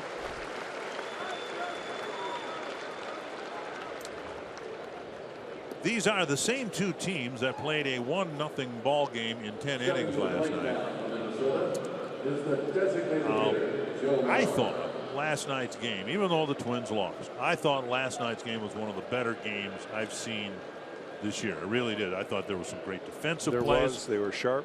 Pitchers did their jobs, obviously. It's just the Indians got the run after the bunt single in the 10th. And then you come around and Indians are already on their third pitcher.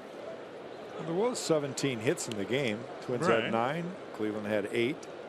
Only 1 error committed. That was a throwing error from Jorge Polanco on a play where he made a great stop of the ball deep in the behind him to the left. Great throws from the outfield. Yeah. And now a strike called 0-2.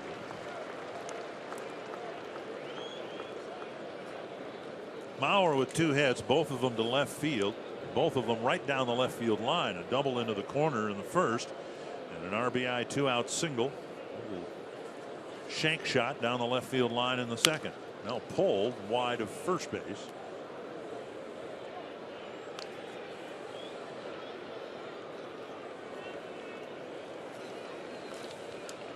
Twins got rid of Josh Tomlin, the Cleveland starter, with 2 outs in the second inning.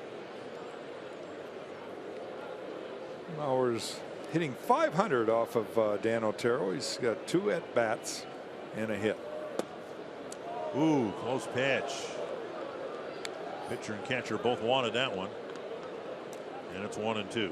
Those are the most at-bats against Otero. Most of the guys just haven't seen him that much. Pitch number 4 was outside, according to Fox. According to that little guy who's smarter than both of us. Now a high fastball gets a swing and a miss, 2 down. They have absolute trust and confidence in Foxtrots. I disagree with some of it because of the angle and the fact that it doesn't cover all 4 corners plus the back part of the plate. It's just apparently on the front part of the plate. Right. Here's Plouffe.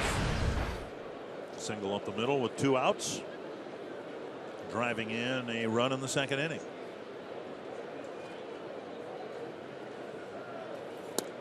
Just outside, ball 1. The other thing is, I don't know how. Where is it that they've got their lines drawn relative to the cameras here at the ballpark for Foxtracks? In other words, this isn't a ballpark where they can hang something straight over home plate. Right. Because it's an open air stadium. Right. Follow me? You understand what I'm trying to say? I do, but I have absolute confidence and trust in the designers of Foxtracks to believe that they have a very accurate picture of what is a strike and what is not a strike. I think it's supposed to be a general idea, kind of like exit velocity. Yeah. And some of these great new Saber numbers. 2-2 to Plouffe. It's supposed to help you kind of understand why, but it's not an absolute perfect system. No, exit velocity, though, is a measurable thing. How fast was the ball coming in? Yeah, but if you have exit velocity at 142 and it's a line drive to third baseman 10 times in a row, you're still out 10 times in a row. And down the middle, a strike. Plouffe takes a call, third strike. And the Twins go down 1-2-3 in the fourth.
aside in the first 2 innings. Each team with a bases loaded 1-out situation in the third, but they didn't score. Twins went down 1-2-3 in the fourth, and that's what Alex Wimmers will try to get accomplished here in the Cleveland fourth. Get Jimenez, Davis, and Kipnis in order.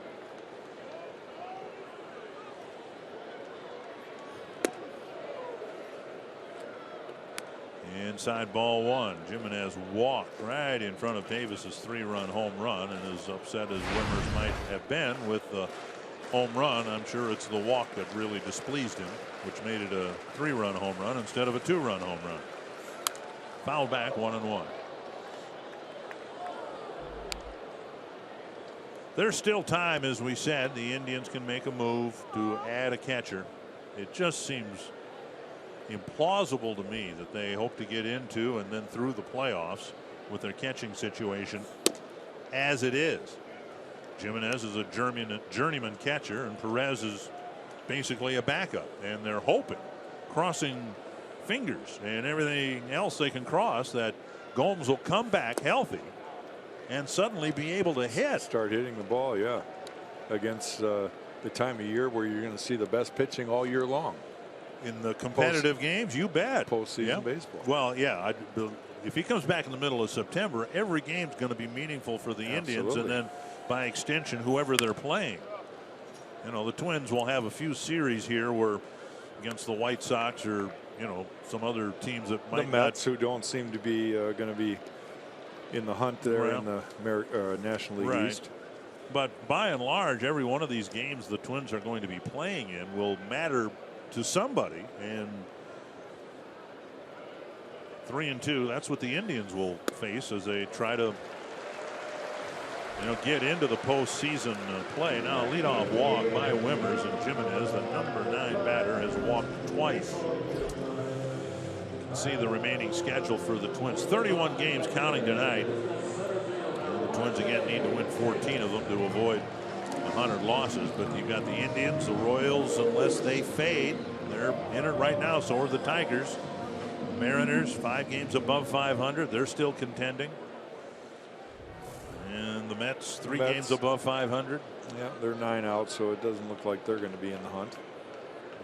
Here's Davis, wrapped to third, past Sano. Jimenez round second. He'll try for third. The throw goes to third base. Safe. And Davis will go to second. The throw was a little bit high, and then it looked like Jimenez might have got underneath the tag, but I think Eddie Rosario's throw actually got there in time, just a little high. We'll see whether the Twins challenge.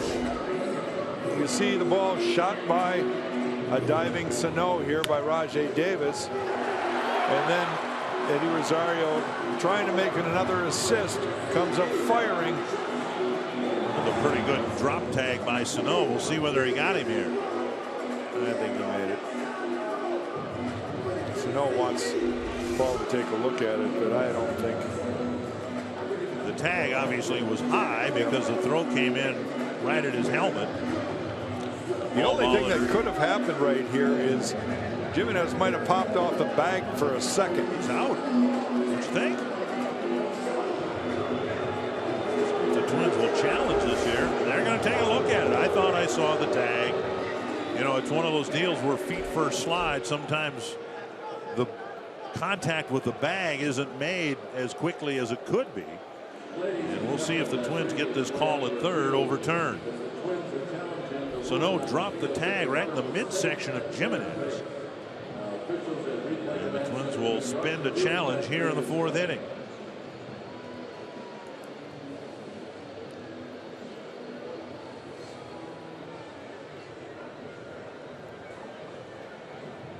Everybody's staring up at the scoreboard here above the left side. And they call him out. So Jimenez is out trying to advance to third, and Davis will reach safely at second. Well, another great play by Eddie Rosario. Watch Sano drop the glove quickly right there on the backside. I don't think that's the one that they actually saw in New York. It looked to me like that beat him, but either case, they've already ruled he's out. Runner at second, 1 down. Here's Kipnis.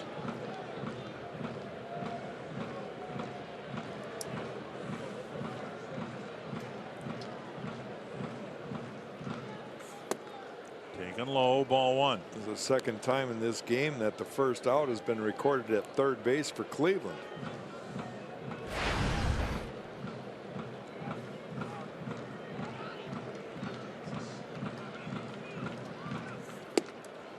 And Wimmer's changeup gets a swing and a miss. 1-1.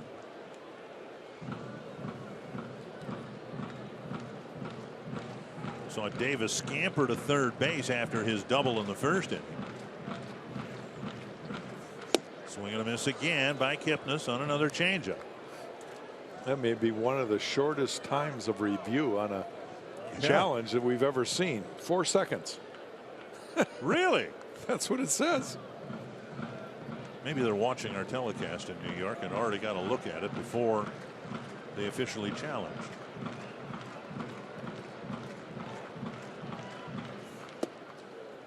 Change up outside. And that is Wimmer's specialty pitch. When the Twins drafted him, they said he already has a major league ready changeup. The problem has been, well, he's had more than one problem. He's had some health issues. He had a case of the yips, throwing strikes. Down and in, now 3-2. He has faced 5 batters. He's walked 2 of them. He's in danger of walking another one here with Lindor on deck.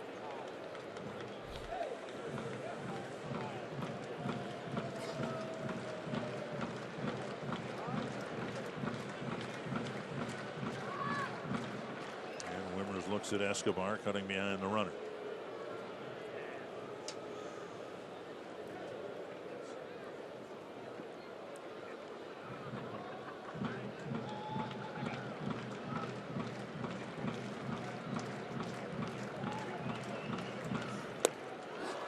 Third walk issued by Wimmers. He's not retired a batter here on the 4th. Twins fans, if you can't catch the games on TV, you can stream them live on your mobile device with the all-new Fox Sports Go app. Download the app, take Fox Sports North and Twins baseball with you wherever you go. And Wimmers has worked himself into a jam here. And he basically a 1-inning pitcher for the Twins in the minor leagues. And for a good part of the year, he was the 9th inning guy at Rochester. It looks like Pat Light gets up and throwing now for the Twins. We kind of suspected that both managers are going to have to eat up a little bit of their bullpen in the game tonight. Both starters out of the game very early. Tomlin 1 2/3 innings. Albers 2 innings. Wimmers with a fastball outside.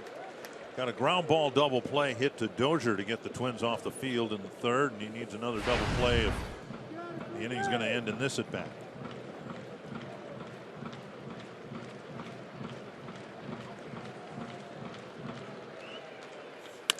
Fly ball left center and deep.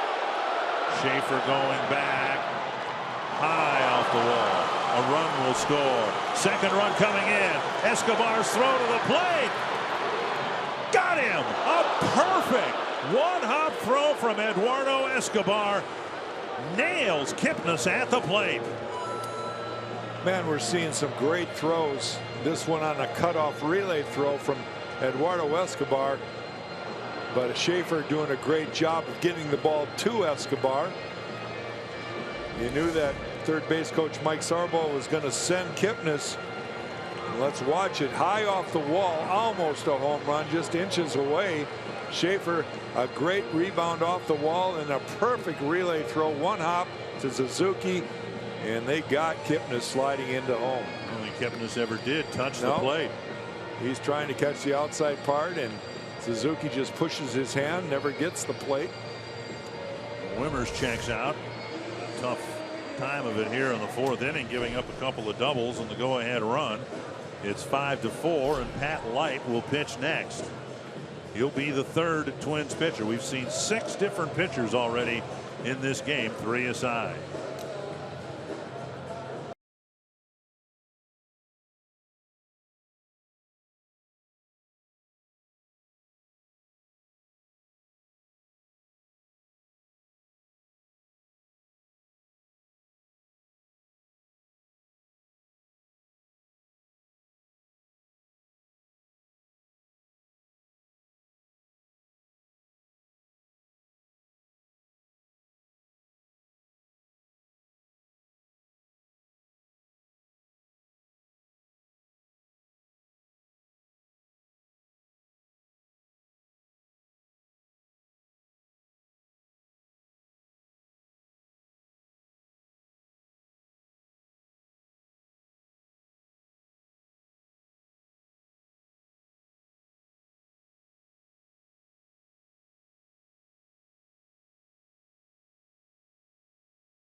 state of Ohio as a major league pitcher. He had a rough outing.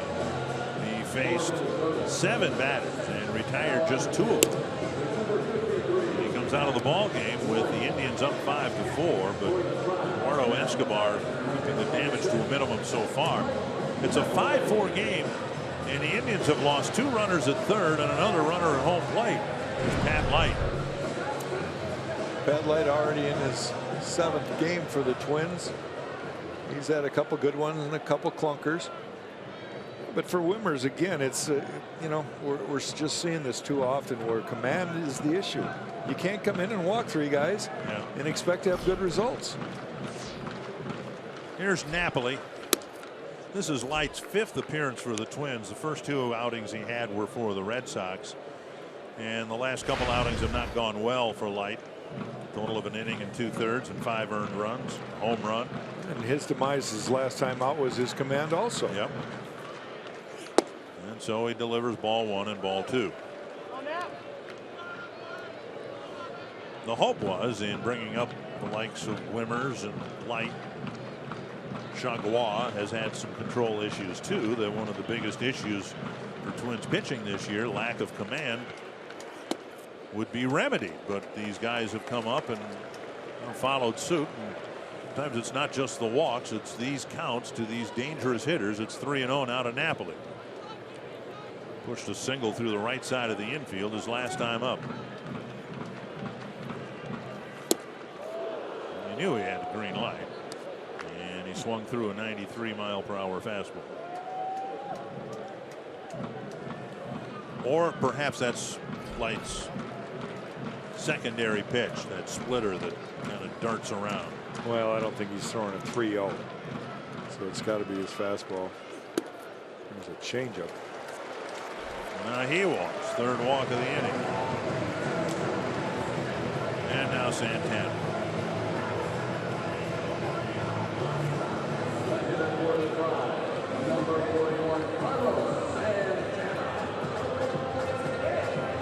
His last outing, Light lasted an inning and a 1/3 against Toronto.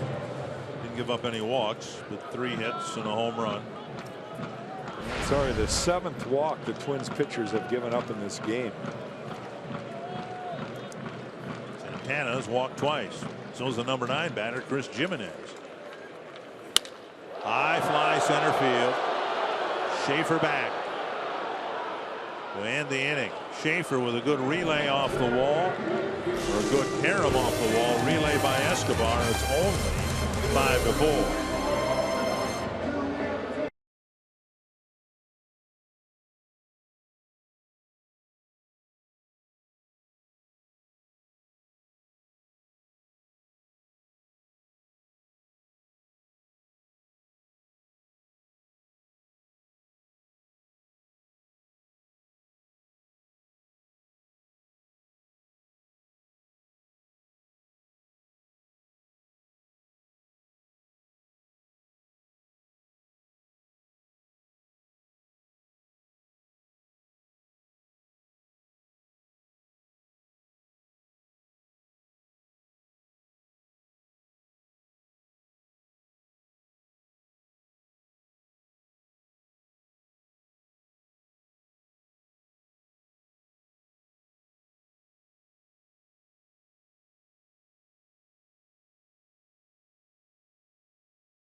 Twins trailing in Cleveland by 1.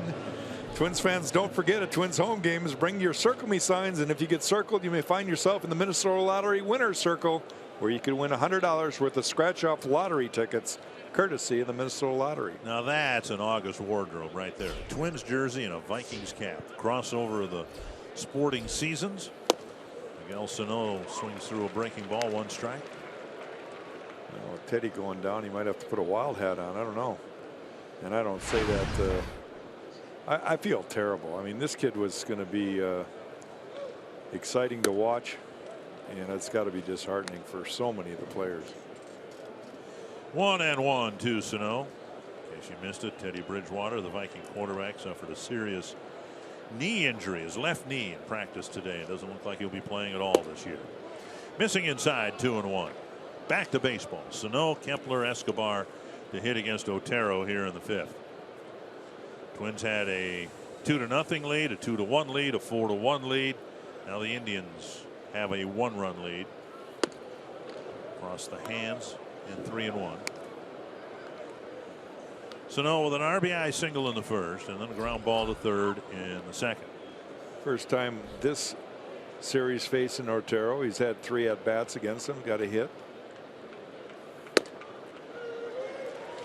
And now 3-2. Don't see Sano taking many 3-1 pitches for strikes.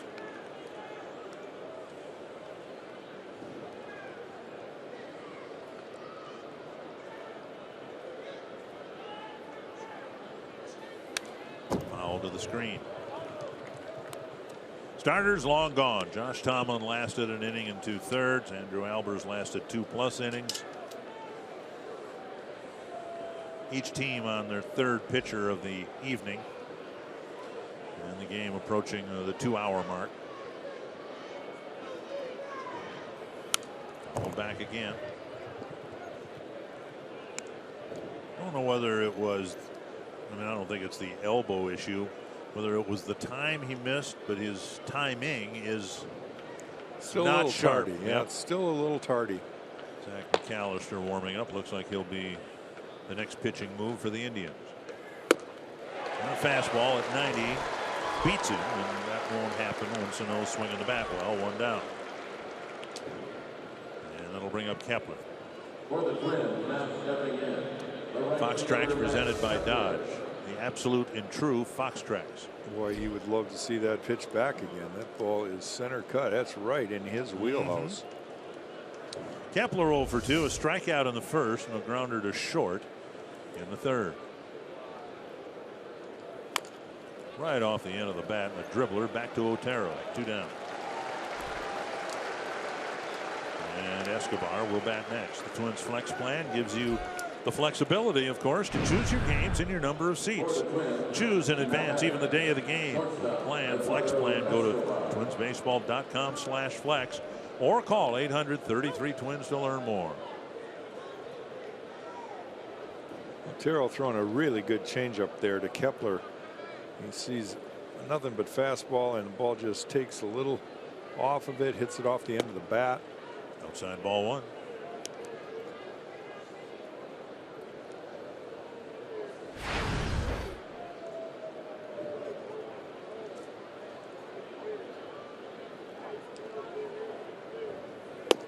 And now a strike.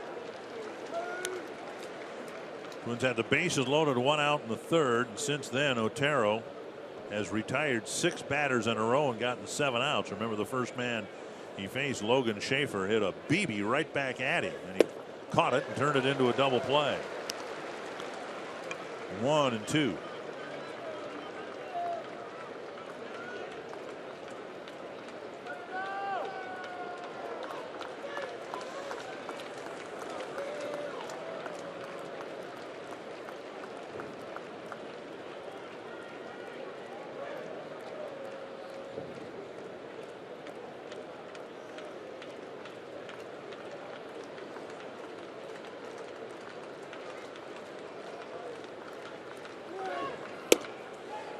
Missing inside 2-2.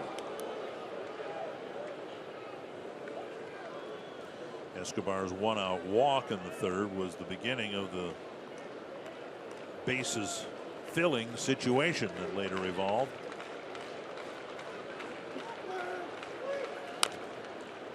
Bounced foul over the roof of the Twins dugout. Escobar with about as nice a relay throw as you're going to see to cut down a runner at the plate. Kipnis, who runs well, thrown out by Escobar from short left center field.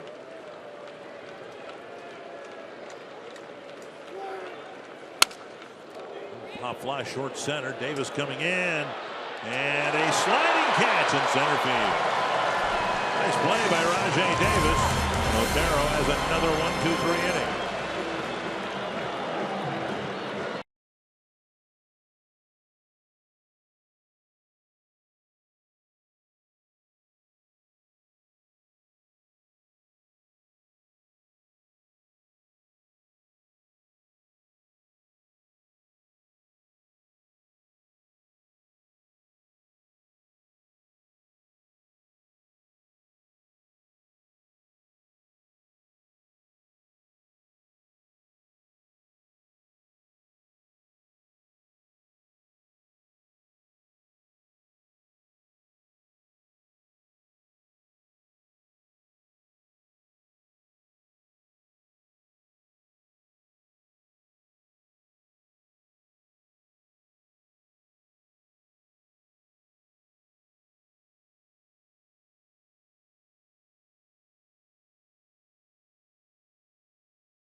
A lot of run scoring after just one run was scored in 10 innings last night. We've had 9 on the board. The Indians frankly should have a few more, one would think. Pat Light will start his first full inning of work. Some good throws from the outfield. Some exciting plays already in this ball game. Lots of hits and too many walks. On the outside corner, 0-2 now to Jose Ramirez.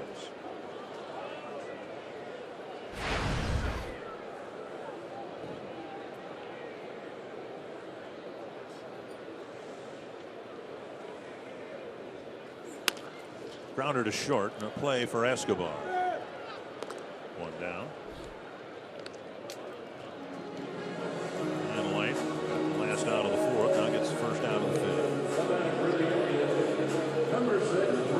New fans in the game last night. The Indians drew just over 11,000. Some Twins fans here tonight. The Twins can end the losing streak.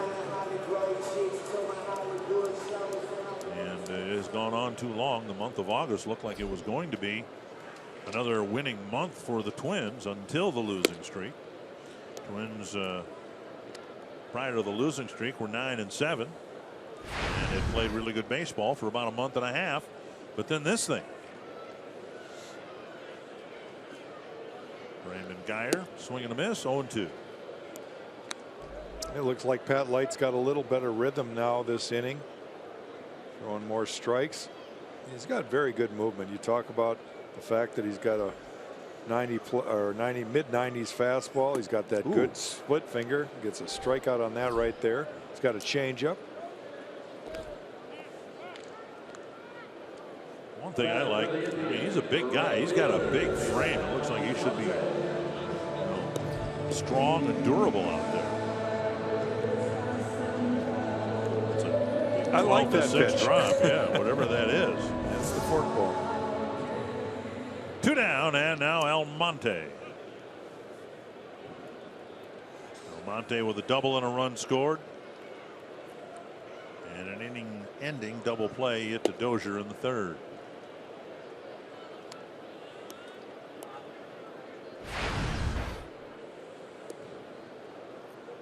1-0.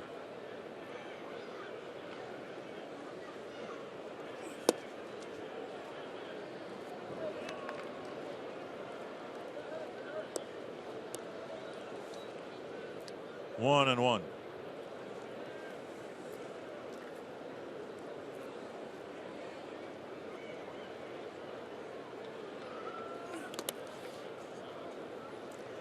Let's go look at the second pitch he threw there in that inning. Just a straight change, I think. Ball actually sunk a little bit, but that's his straight change. So he's shown 3 really plus pitches in this outing so far. Fastball down and away. 93 down and away. That'll always work.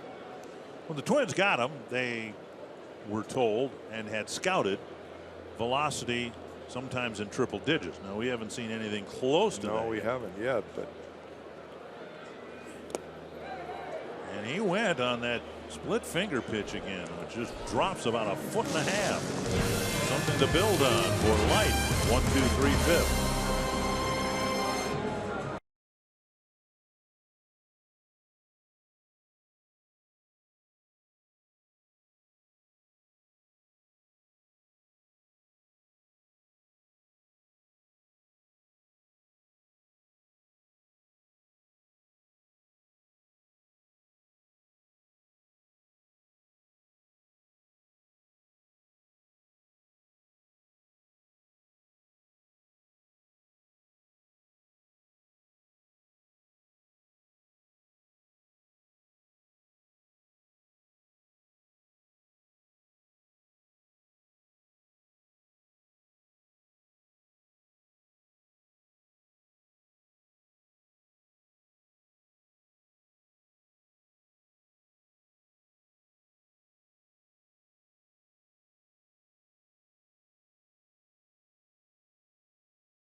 Early. It's got a couple in the first, couple in the second. Haven't done much of anything since.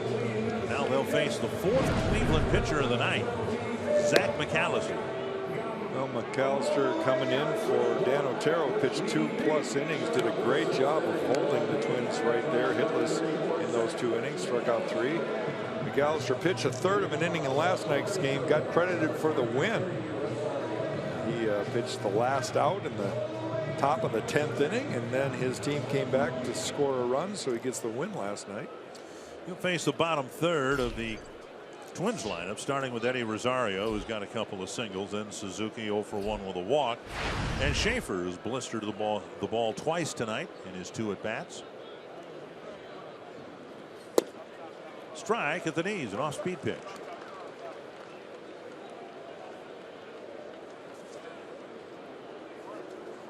Indians with 6 right-handed relievers and 1 left-handed reliever. 12-man pitching staff. Lifted foul. The only lefty is Andrew Miller. And Terry Francona last night brought him in the 7th inning. He is, and Terry Francona was pretty upfront when the Indians got him. He's going to be a utility reliever. Former closer, of course. 2 strikes to Rosario. And a ball fouled back. And he's got really good numbers off Zach McAllister. He's had 6 at-bats, 4 hits. Did not face him last night.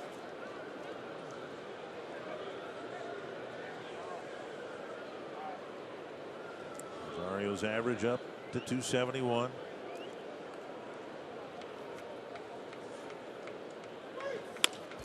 The left field, it'll hang in the air for Geyer. 1 down. We'll bring up Suzuki. Time now for our Quicken Loans Rocket Arms. Irvin Santana leading the Twins with 113 strikeouts. Look at Corey Kluber. And Kluber's really been sharp and has been the anchor of the Cleveland rotation as of late. The Twins will have to face him tomorrow. Suzuki 0 for 1. A fly ball to right. He hit it well to right center field, and Almonte tracked it down, and then he filled the bases with a walk in the third.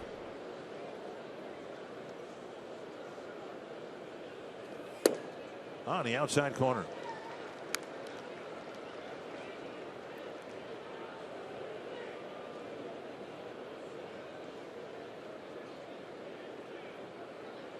Tigers trailing the White Sox again 3-2. Tigers in dramatic fashion. Home run by. Just tied it up. They just changed the score. I just have so much telepathy there that I just got to notice from my MLB app. They just tied it up. Okay.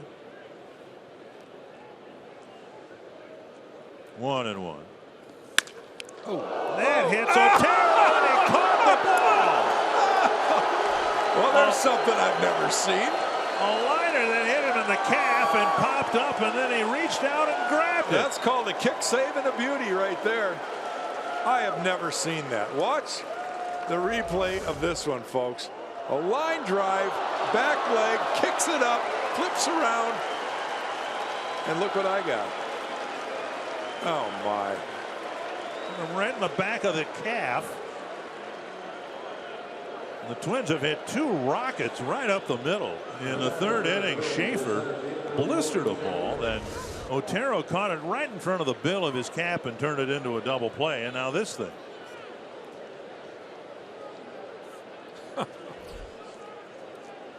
Here's Suzuki. You gotta just be shaking your head. What the heck?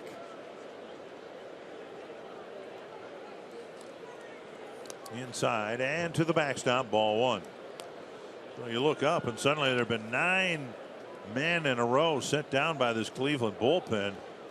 But there have been 2 vicious line drives hit right up the box.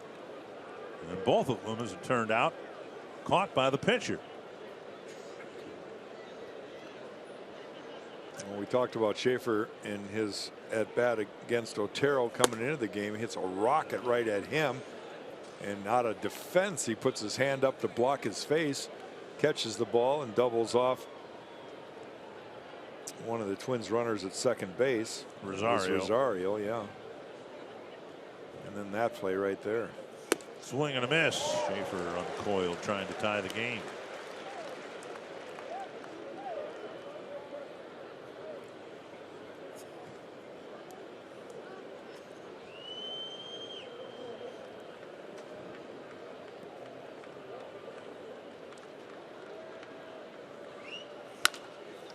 Couple of hops. Napoli has it. One of the more unusual plays you'll see a pitcher make. McAllister faded for out number 2 of the inning.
Thursday, September 15th, it's yoga night at Target Field presented by Mayo Clinic.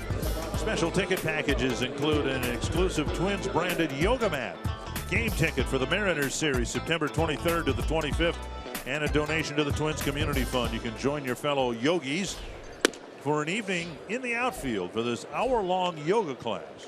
For more information and to purchase tickets, visit twinsbaseball.com/yoga. Have you ever done yoga? No. But I'm not laughing because I know how hard it is. I every off season, I am closer and closer to taking a yoga class. And by the How time close I'm, do you need to by the get? time I mean, I'm, what are you waiting on? By the time I'm 90, I'll be there. No, I'd really like to try it because I've heard it does wonderful things. I cannot wait to see you at 90 in your yoga pants. Do they make those with suspenders? They will for you. Chris Jimenez has been walked 3 times in 3 plate appearances, and Light walks him on 4 pitches to start the 6th. Yeah, number 9 hitter has walked all 3 times. Second walk now from Pat Light. Taylor Rogers getting loose in the Twins pen. No earthly reason to walk Jimenez once, and he's walked 3 times. Here's Davis. Davis with 3 extra base hits, including a game-tying 3-run home run in the 2nd. The other 2 extra base hits were doubles.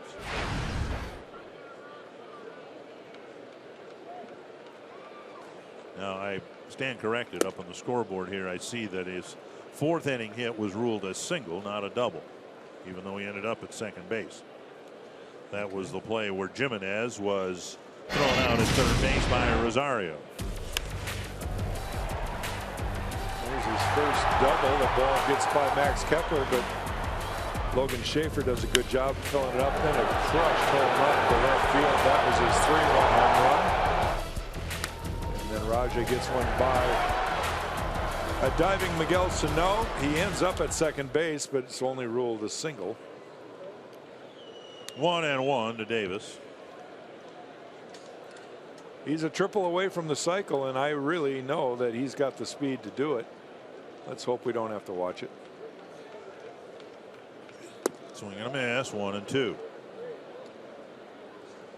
White had such a good 5th inning, and then he walks the leadoff man, the number 9 batter, on 4 pitches here in the 6th.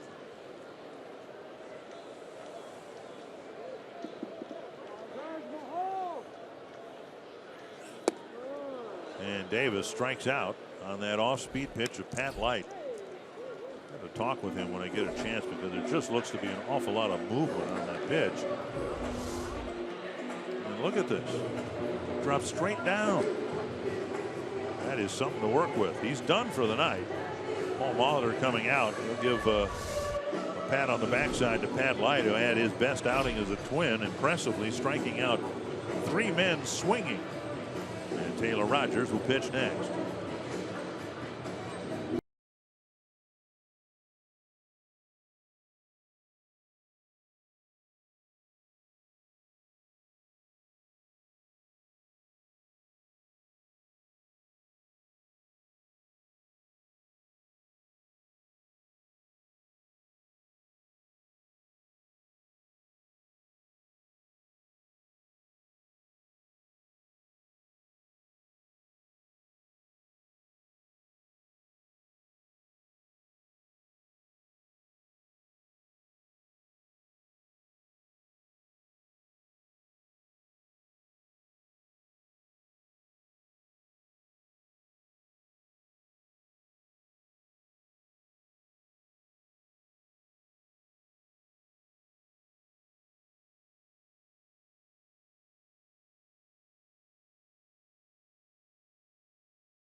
to pick up the game for Pat Light, who had an impressive outing. Nevertheless, there's a runner at first, one down. Rogers really good against lefties, and the first guy he'll face is Jason Kipnis, who actually hits left-handers better than righties. But then Lindor is a switch hitter. Napoli, Santana will follow, and the Twins are left with the predicament of trying to get multiple outs from pitchers because they got such a short start from Andrew Albers. That was a pretty good outing by Pat Light, wasn't it? I thought so. He did walk a couple guys, but 3 strikeouts, no hits allowed. He's responsible for that runner at first base. That's what I hope happens here on out. Obviously, I'd like to see the Twins win as many games as possible, but I hope people emerge as candidates to be a part of the solution next year. Here's Kipnis, runner at first, one down.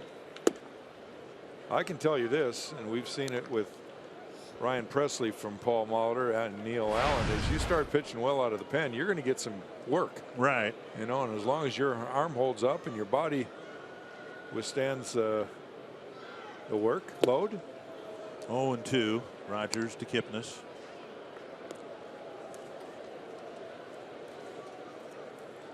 And Rogers will try to keep this game within reach. It's a 1-run game.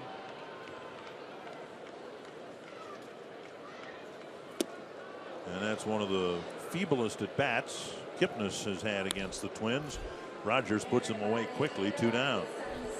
Good pitching right there from Taylor Rogers. You can see all 3 of those pitches on or off the plate away, and just takes a little bit more off and gets Kipnis.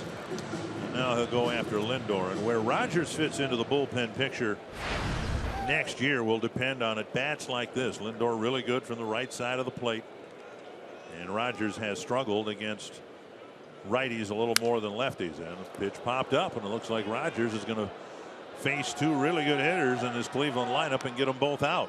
Striking out Kipnis, getting Lindor on a pop-up, and it's still 5-4.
Innings, 3 home runs, led off on the first pitch by Brian Dozier's home run, and then Jason Kipnis does the same thing in his first at bat for Cleveland.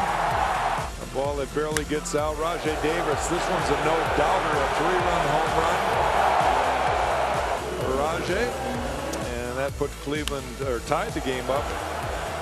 Francisco Lindor hits the ball off the wall. That scores Rajai, but a great play from Logan Schaefer to Eduardo Escobar, back to Kurt Suzuki. And they get Kipnis at home plate. Saves another run, but right now, 5-4 Cleveland. Pitcher number 5 for the Indians tonight, Brian Shaw. And it wouldn't be a Cleveland game unless Brian Shaw's in it. Came in last night, got 2/3 of an inning in. The only chance he has is if the starting pitcher completes a game, because Shaw is going to be in every game against the Twins. He'll face Dozier, Mauer, and Plouffe. He pitched to Plouffe and Sano and retired them in the 8th inning last night. He'll get the 7th inning here tonight. Dozier hit the first pitch of the game well back into the bleachers in left center field. Twins had a 4-1 lead. Now it's 5-4 Cleveland. Down and away, ball 1. Go back to our carsoup.com trivia question. I think we're going to end up in a fight with the people in the truck over this. Well, we already said it's Brian Dozier. Has to be Brian Dozier. Jimmy Hall. Okay. 13 home runs in August of 1963. But then we were given incorrect factual information when we were told Harmon Killebrew. Harmon was the most since Jimmy Hall. Okay, got it. I'm putting a little confusion, I'm but putting you know in the what? win column. I'm putting it in the win Dozi's going to get column. another one here to tie Jimmy, and then get one more tomorrow and have his own record. What the heck? 3-0 to Dozier. He'll take a walk. Twins haven't had a base runner since they filled the bases with 1 out in the 3rd. Middle innings were very quiet for the Twins. And a strike over the inside corner. Yeah, Otero and McAllister really did a nice job in relief for Terry Francona, and now he's going to ask Brian Shaw, his everyday guy, try to get an inning. And Dozier takes a walk. The home run leader in the American League, by the way, Mark Trumbo, he's got 40. But Dozier on a list that includes David Ortiz, Manny Machado, Nelson Cruz, Todd Frazier, Chris Davis, both of them. The C. Chris Davis, the K. Chris Davis, Josh Donaldson, Edwin Encarnacion, and Trumbo. They're all in the 30 home run club. Yeah, Machado hit his 100th home run in his career tonight. And he's what, 17 years old or something like that? Gee. Another no doubter for him. Here's Mauer. A double and a single in his first 2 trips. Dozier a threat to steal. Not on the first pitch, and Mauer takes a strike.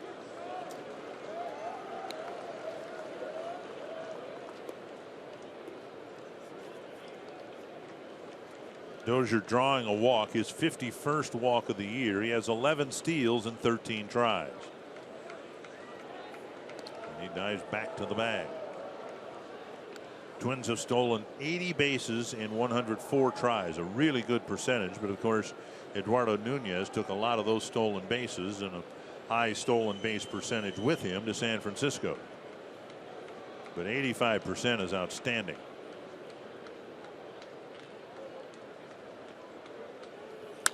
And Mauer lines another one to left over the tarp, foul. 0-2. Joe has hit 2 balls to left field tonight. They're pitching him away, and yet Terry Francona does not put the shift on him at all.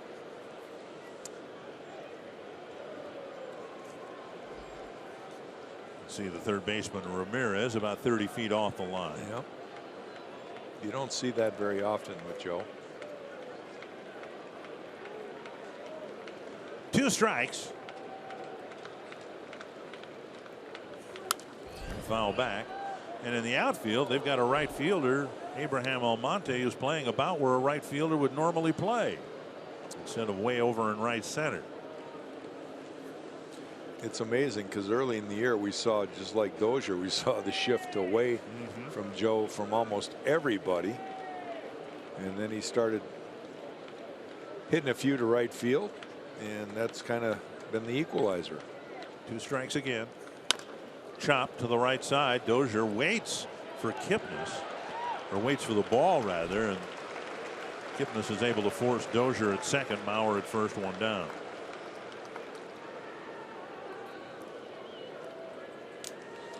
It's a tough read if you're a runner, I would imagine, but you know, if Dozier could have gotten ahead of the ball, he may have been able to advance to second, but he did have to hesitate, or chose to, and that gave Kipnis the freedom to get the force play at second base. Well, if he runs into the ball, it's an out. Here's Plouffe. RBI single in the second.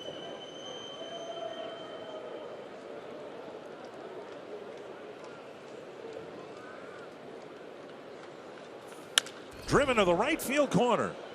And Almonte gets there, and that'll hold Mauer to second base. Fine job by Almonte getting to that ball. It looked like a double when it left home plate. Not only is it a single, but Mauer can't get to third base. Well, again, Trevor Plouffe shooting the ball the other way. The pitches are pitched away, kind of middle half of the plate, but he shoots it the other way. Almonte has to make a couple steps to his left, comes up with it, but gets rid of it quickly. I think that's the key. Joe knew that he was going to get to the ball quickly. First and second, one down, and that'll bring up Sano. Twins will start winning some games, more than one at a time too, when this guy starts hitting. Well, this is the situation for Miguel to just be a hero. And you know, we saw it quite often early last year when he came up in situations like this, and you know it's coming. You know that it's around the corner for him. He's starting to take better at bats. I think he did strike out his last time up, but got base hit in his first at bat with an RBI.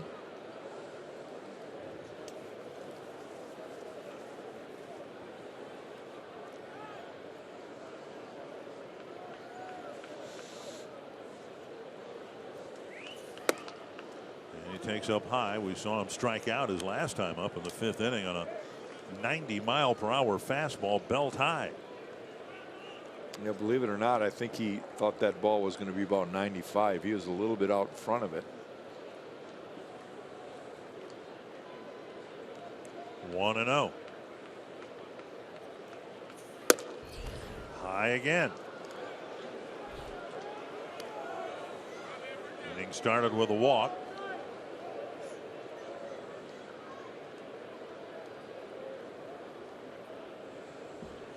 Indians have relievers Clevenger, Allen, and Miller left.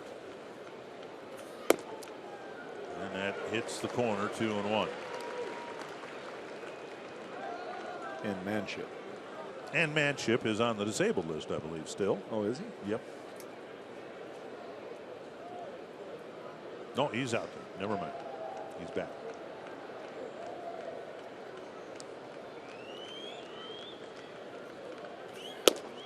And strike two on the outside corner.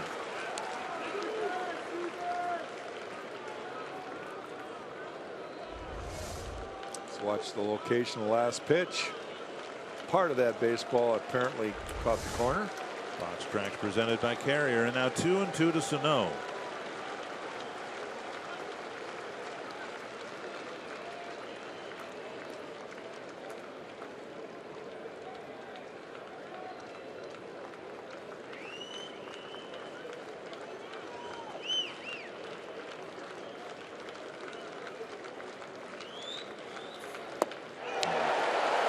Breaking ball gets a swing and a miss, 2 down.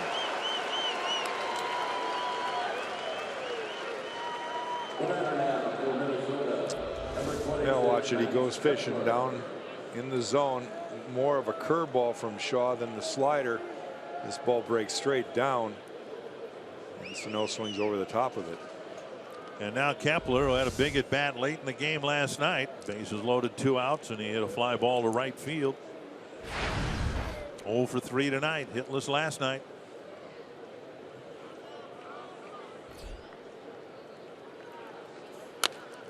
Swing and a foul. Jimenez had no idea where the ball was.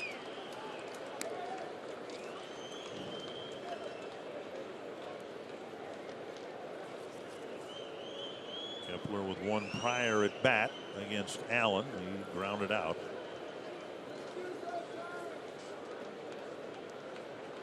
Twins with another threat, first and second.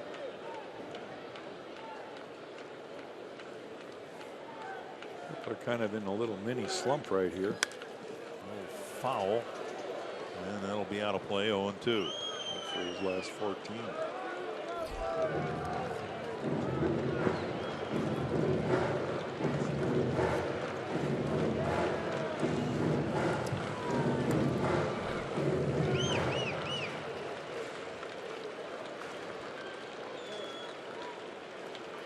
Twins got a couple of 2-out hits in the second to score a couple of runs. Looking for one here from Kepler.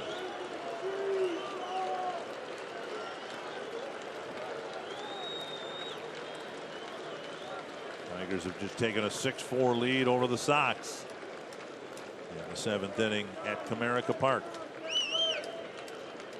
Big come from behind win for Detroit last night.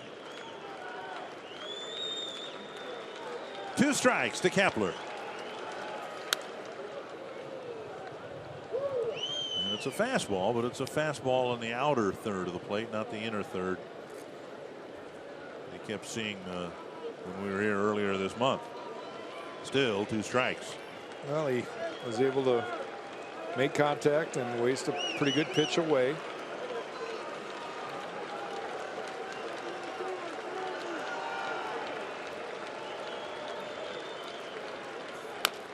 Tap to the right side, right to Napoli, to Shaw, covering. And get a leadoff walk and a 1-out hit, but don't score in the 7th. It's still 5-4.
Brought to you by T-Mobile. Max Scherzer took a no-hitter into the 6th inning in Philadelphia.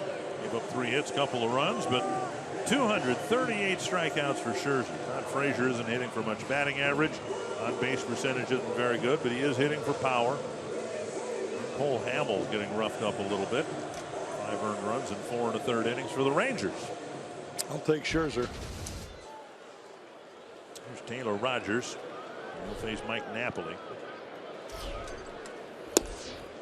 Mentioned hoping that some of these pitchers, position players too, but particularly pitchers, will take advantage of the opportunity that's been given them to make an impression, so they could be not in ink but penciled in to be part of the bullpen picture for next year. And in Rogers' case, the numbers have been pretty good. Yep, they have been. Much more effective against lefties and righties. Right-handers hitting at a 286 clip against him, but lefties, as you saw with Kipnis up there, really struggling. Left-handers hitting just 206 against him. Well, he's left-handed, so you know there's always a need for a lefty to come out and get a lefty out. He's done a good job of that. I think overall he's pitched very well for the Twins this year. Line to Sano. And he's got rocket. the Adam ball working today. A screamer at Sano. 1 away. 1 down. That'll bring up Carlos Santana.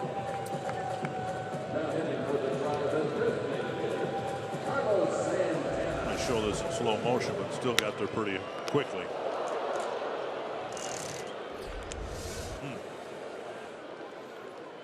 And now Carlos Santana, 2 walks and a fly to center.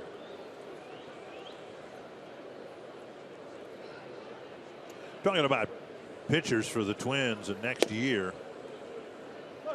And the wild card to me is Trevor May, because the Twins told him get into spring training this year, 2016, preparing himself as a starter. But that's only because if you prepare for a starter and that's the role you end up with, the transition is nil. There is no transition. But if you prepared yourself as a reliever and then you ended up filling a role as a starter, well, then you've got a transition to go through. But I wonder whether the Twins will not bring Trevor May back as a starting pitcher, given all his back issues this year. 2-0. Grounder. Dozier playing over on the left side of the infield. 2 down. Hey, just a reminder, this copyrighted telecast is presented by authority of the Minnesota Twins and may not be reproduced or retransmitted in any form, and the accounts and descriptions of this game may not be disseminated without express written consent of the Minnesota Twins.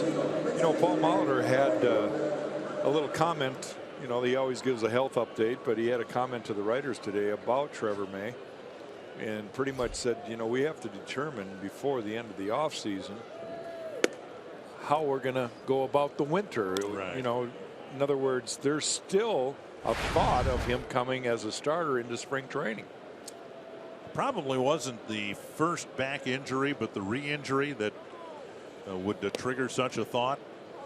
You know, if the theory goes that one of the reasons his back acted up, it was the up and down in the bullpen, and you know, it might be easier on his back just to get ready to pitch every 5th day rather than every other day. Again, I'm no doctor, so I don't want to comment on the reasons, but I just feel like he's a pitcher and he's got to be in shape to pitch.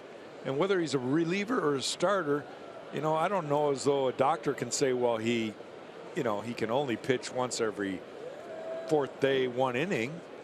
Or if he can say, yeah, he's good to go every 5th day for 7 innings. I mean, how does a doctor determine that? I don't know. You know. I don't think they do. That's my point. I think Paul's just going to have to see how it goes, see how his recovery comes. And Ramirez strikes out. And Rogers has faced 5 men, kept the ball in the infield, struck out 2, and retired all 5.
Thoughts of Tim Tebow trying to make his life as a professional baseball player?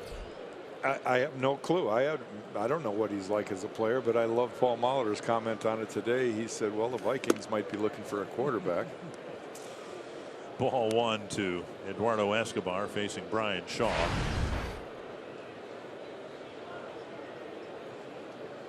You know, I think good athletes can transition. You know, if he's Right call. A little old to get started, I think, for baseball, but you never know. There's something called baseball shape. The guy hasn't played organized baseball in what, 10 years, and that was in high school. That's my point. Yeah. On the ground, backhanded by Lindor quickly, and safe. Very close play. Escobar is called out. Lindor didn't put much on that throw, and it nearly cost him. Right now the call is out, but so is Paul Molitor's left foot out of the dugout. I've seen Lindor kind of soft toss some throws across the diamond. Well, Escobar's walking back towards the dugout. I don't know. We're going to have a better look here. Miller's been warming up, and assuming the out is recorded, the Twins have decided not to challenge. We expect Miller now will pitch to Rosario. Shaw wobbled a little bit, a leadoff walk and a one-out hit by Plouffe in the 7th inning, but it's still 5-4 with 1 out in the 8th.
And he is nasty against both righties and lefties. He sure is. We're going to show you a couple of at-bats for right-handers, and the fact that he can really bury that, what we call the back foot slider. You can see one of the Oakland hitters right there. And then last night's game against Brian Dozier, the same pitch, same result. Both guys are actually swinging out in front of the plate, and that ball just keeps creeping back in, and they almost have to jump out of the way, keep their back foot from getting hit. He's tough on righties and lefties. Could be a closer for almost anybody.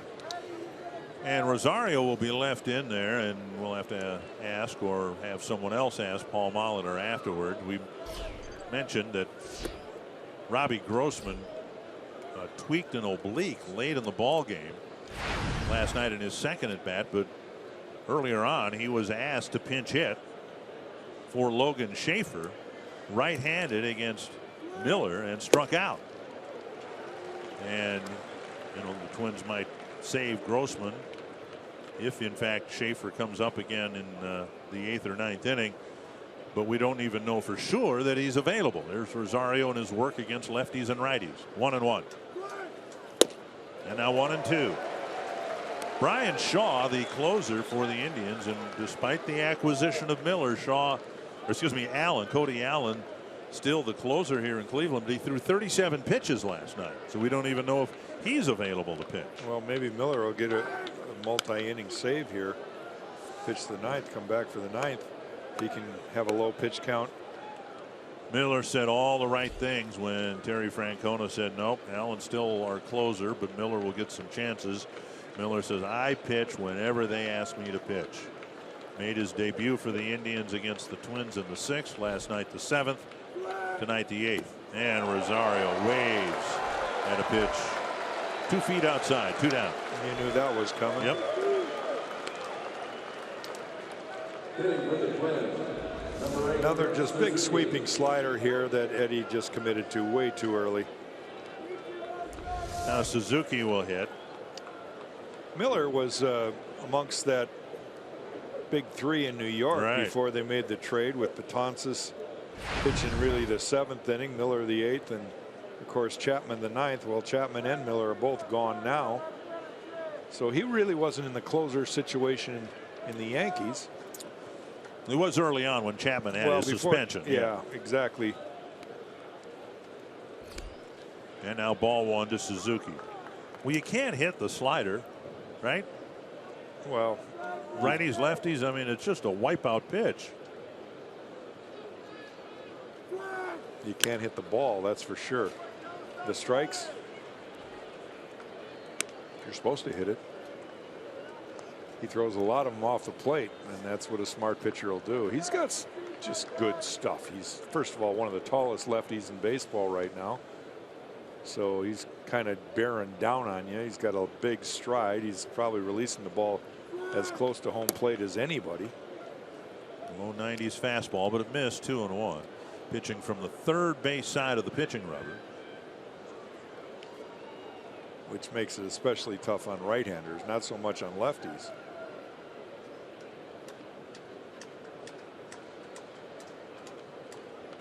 Two and 1. On the ground, right to Kipnis. The Indian bullpen's been really good here tonight. It's the reason they've got a 5-4 lead.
Tough assignment for the Twins, trying to get a run against a really good Cleveland bullpen. They haven't done anything against the bullpen since it entered the game. And now the bottom of the 8th inning, and Taylor Rogers trying to continue a good outing for him. Down and away, ball 1. Bottom third of the Cleveland batting order, starting with Brandon Geyer, then Almonte and Jimenez scheduled.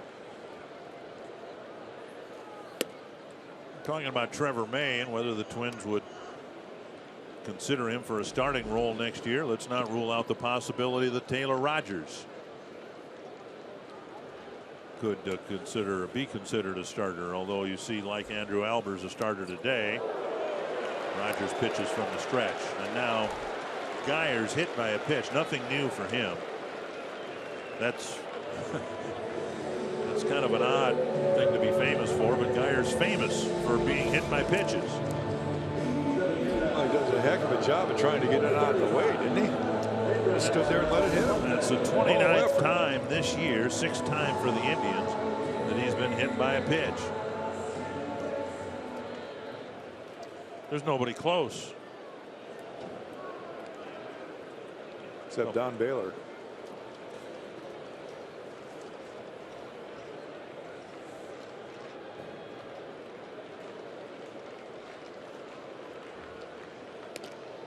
And a throw to first.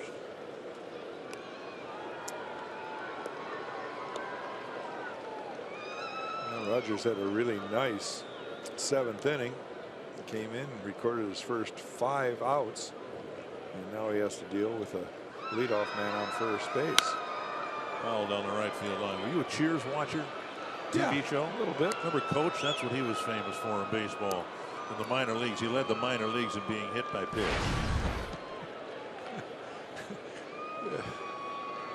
Of course.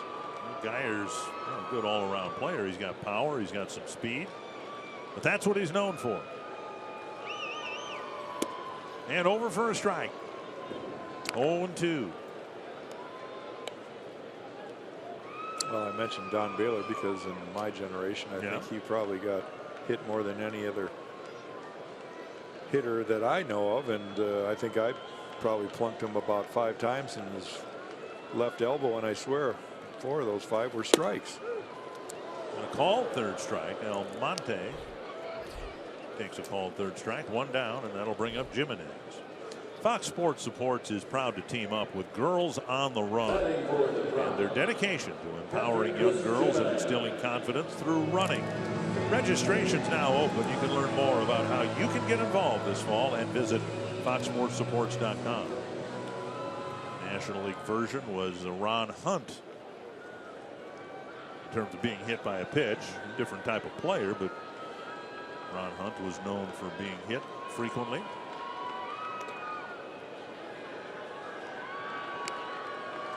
Don Baylor is one of the toughest guys that ever played the game. I always feel sorry for the baseball. None of those pads, you know, that you see today, and he wouldn't even flinch.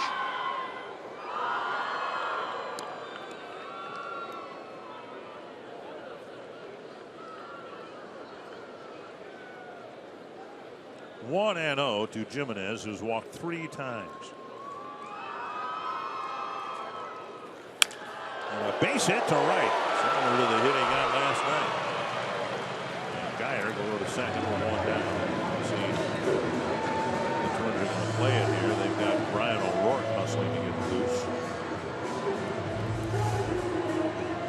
Well, you mentioned Jimenez has walked all 3 of his first 3 at bats. This time he gets a pitch up and out over the plate, and like last night, line drive to right field. First and second, 1 down, and Davis, who's had a good night going, another opportunity for him to get the triple, complete the cycle.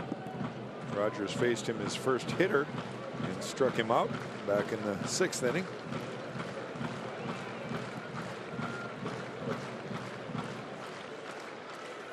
Swing and a miss.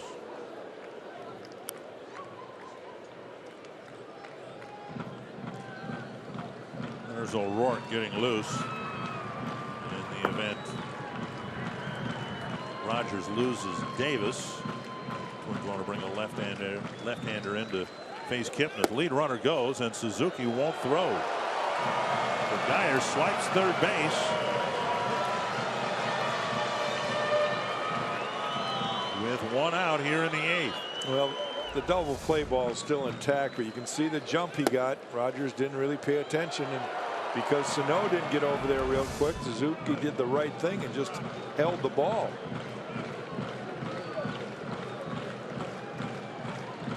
One and 1. Twins shorten up the infield.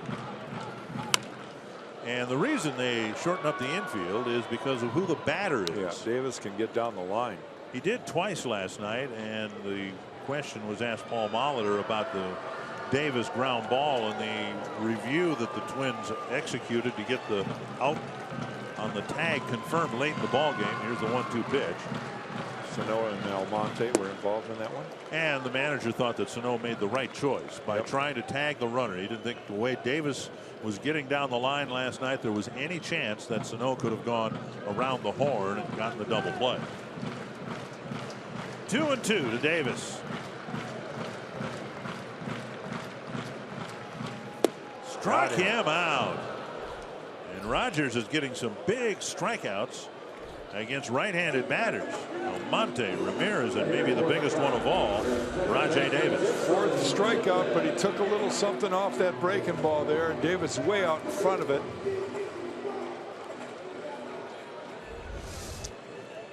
The Twins bullpen trying to answer what the Indian bullpen has done. Rogers trying to strand a couple of runners here. He struck Kipnis out in the 6th inning on 3 pitches. Breaking ball taken high.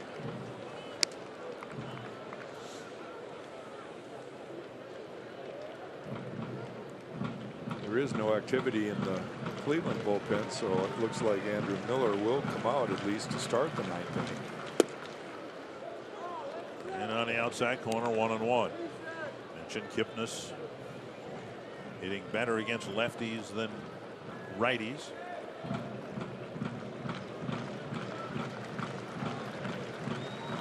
But did not have a good at bat against Rogers in the 6th. Huge run there at third base. To get this out would be big. Right off the end of the bat. Barehanded Escobar fires and got him. Off the end of the bat, off the end of Rogers' glove, and a great adjustment made by Escobar, who's played brilliantly in the field here tonight.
A 5-4 ball game, and the Twins will need to try to get a run against Andrew Miller in the 9th inning. Logan Schaefer will hit. Now, the numbers against Miller, you don't have much to pick from. Right-handed batters are hitting only 120 against him. Lefties 150. Here's a dribbler up the line, and Miller fires it into right field, and Schaefer is hung up. Now he'll be caught. No, he got back to first. Well, the start of this game had some interesting plays, and now here in the 9th inning, a swinging bunt up the line, and Miller threw it into right field. Schaefer thought about going to second, then was lucky to retreat to first. Well, he's going to get a hit on this, mainly because Miller just never really got his body under control to make a proper throw to first base. It was a bing, bang, bang, ricochet rabbit kind of after that, but he'll be on first. Leadoff man on for the Twins. How good has the Cleveland bullpen been tonight?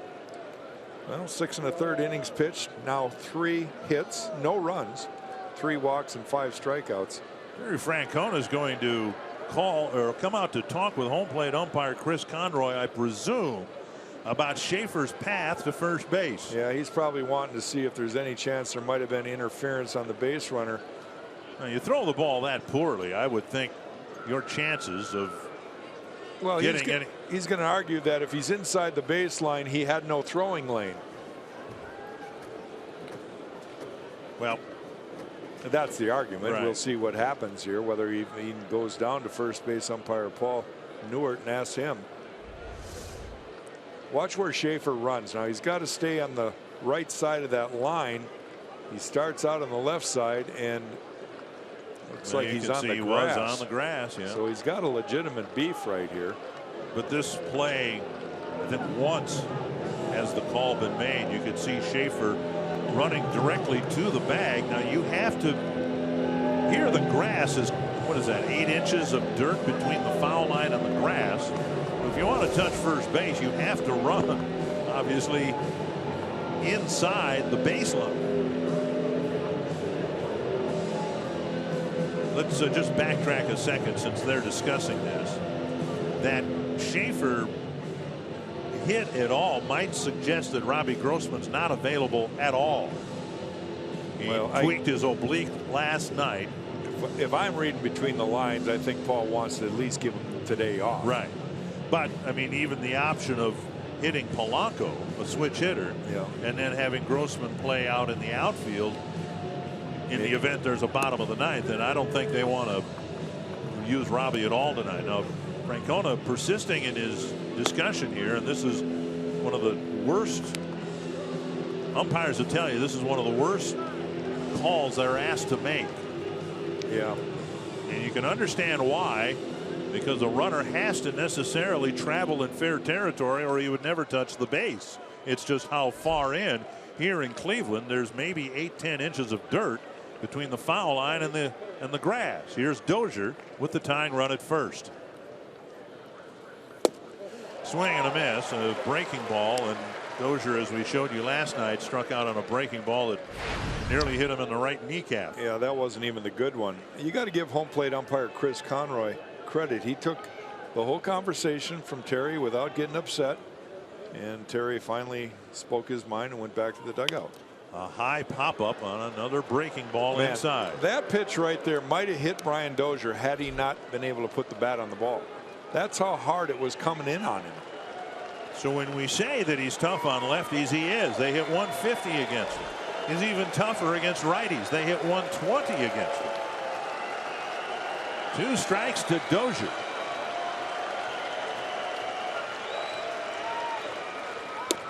Down and in. Another, well, this was a fastball down and in, but not a strike.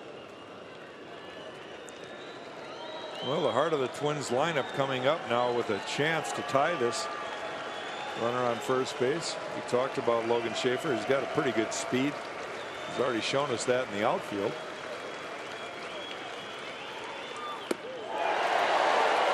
A slider down and in. 1 down. And Joe Mauer will try to get a hit against Miller. What's next? Pat Dean, 3rd straight left-handed starter for the Twins, and the Twins batters will have a tough time tomorrow. They beat Kluber here back in May, but now he's pitching awfully well and looks very much like the Cy Young Award winner he was 2 years ago. Mauer with hits his first 2 times up.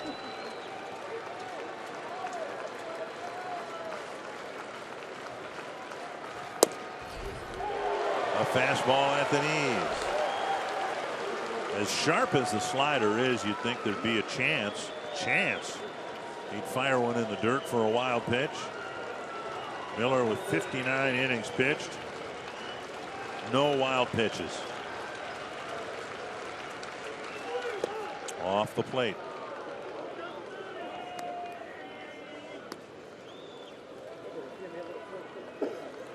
Looking for just his 2nd save for his new team.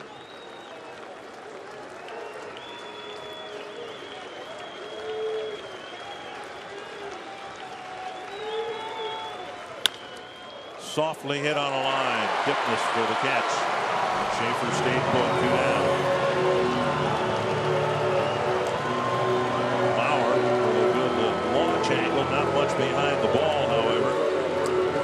It looked like he hit that off either the handle or off the end. He didn't have a lot of drive to that ball. Twins down to the last out. Trevor Plouffe will have a shot. 2 singles for Plouffe. Trying to steal one against the Indians late. They've out-hit Cleveland 10-9. Last run in this game was scored back in the bottom of the 4th inning. A pop-up to left field, going deep, back to the warning track. Geyer makes the catch.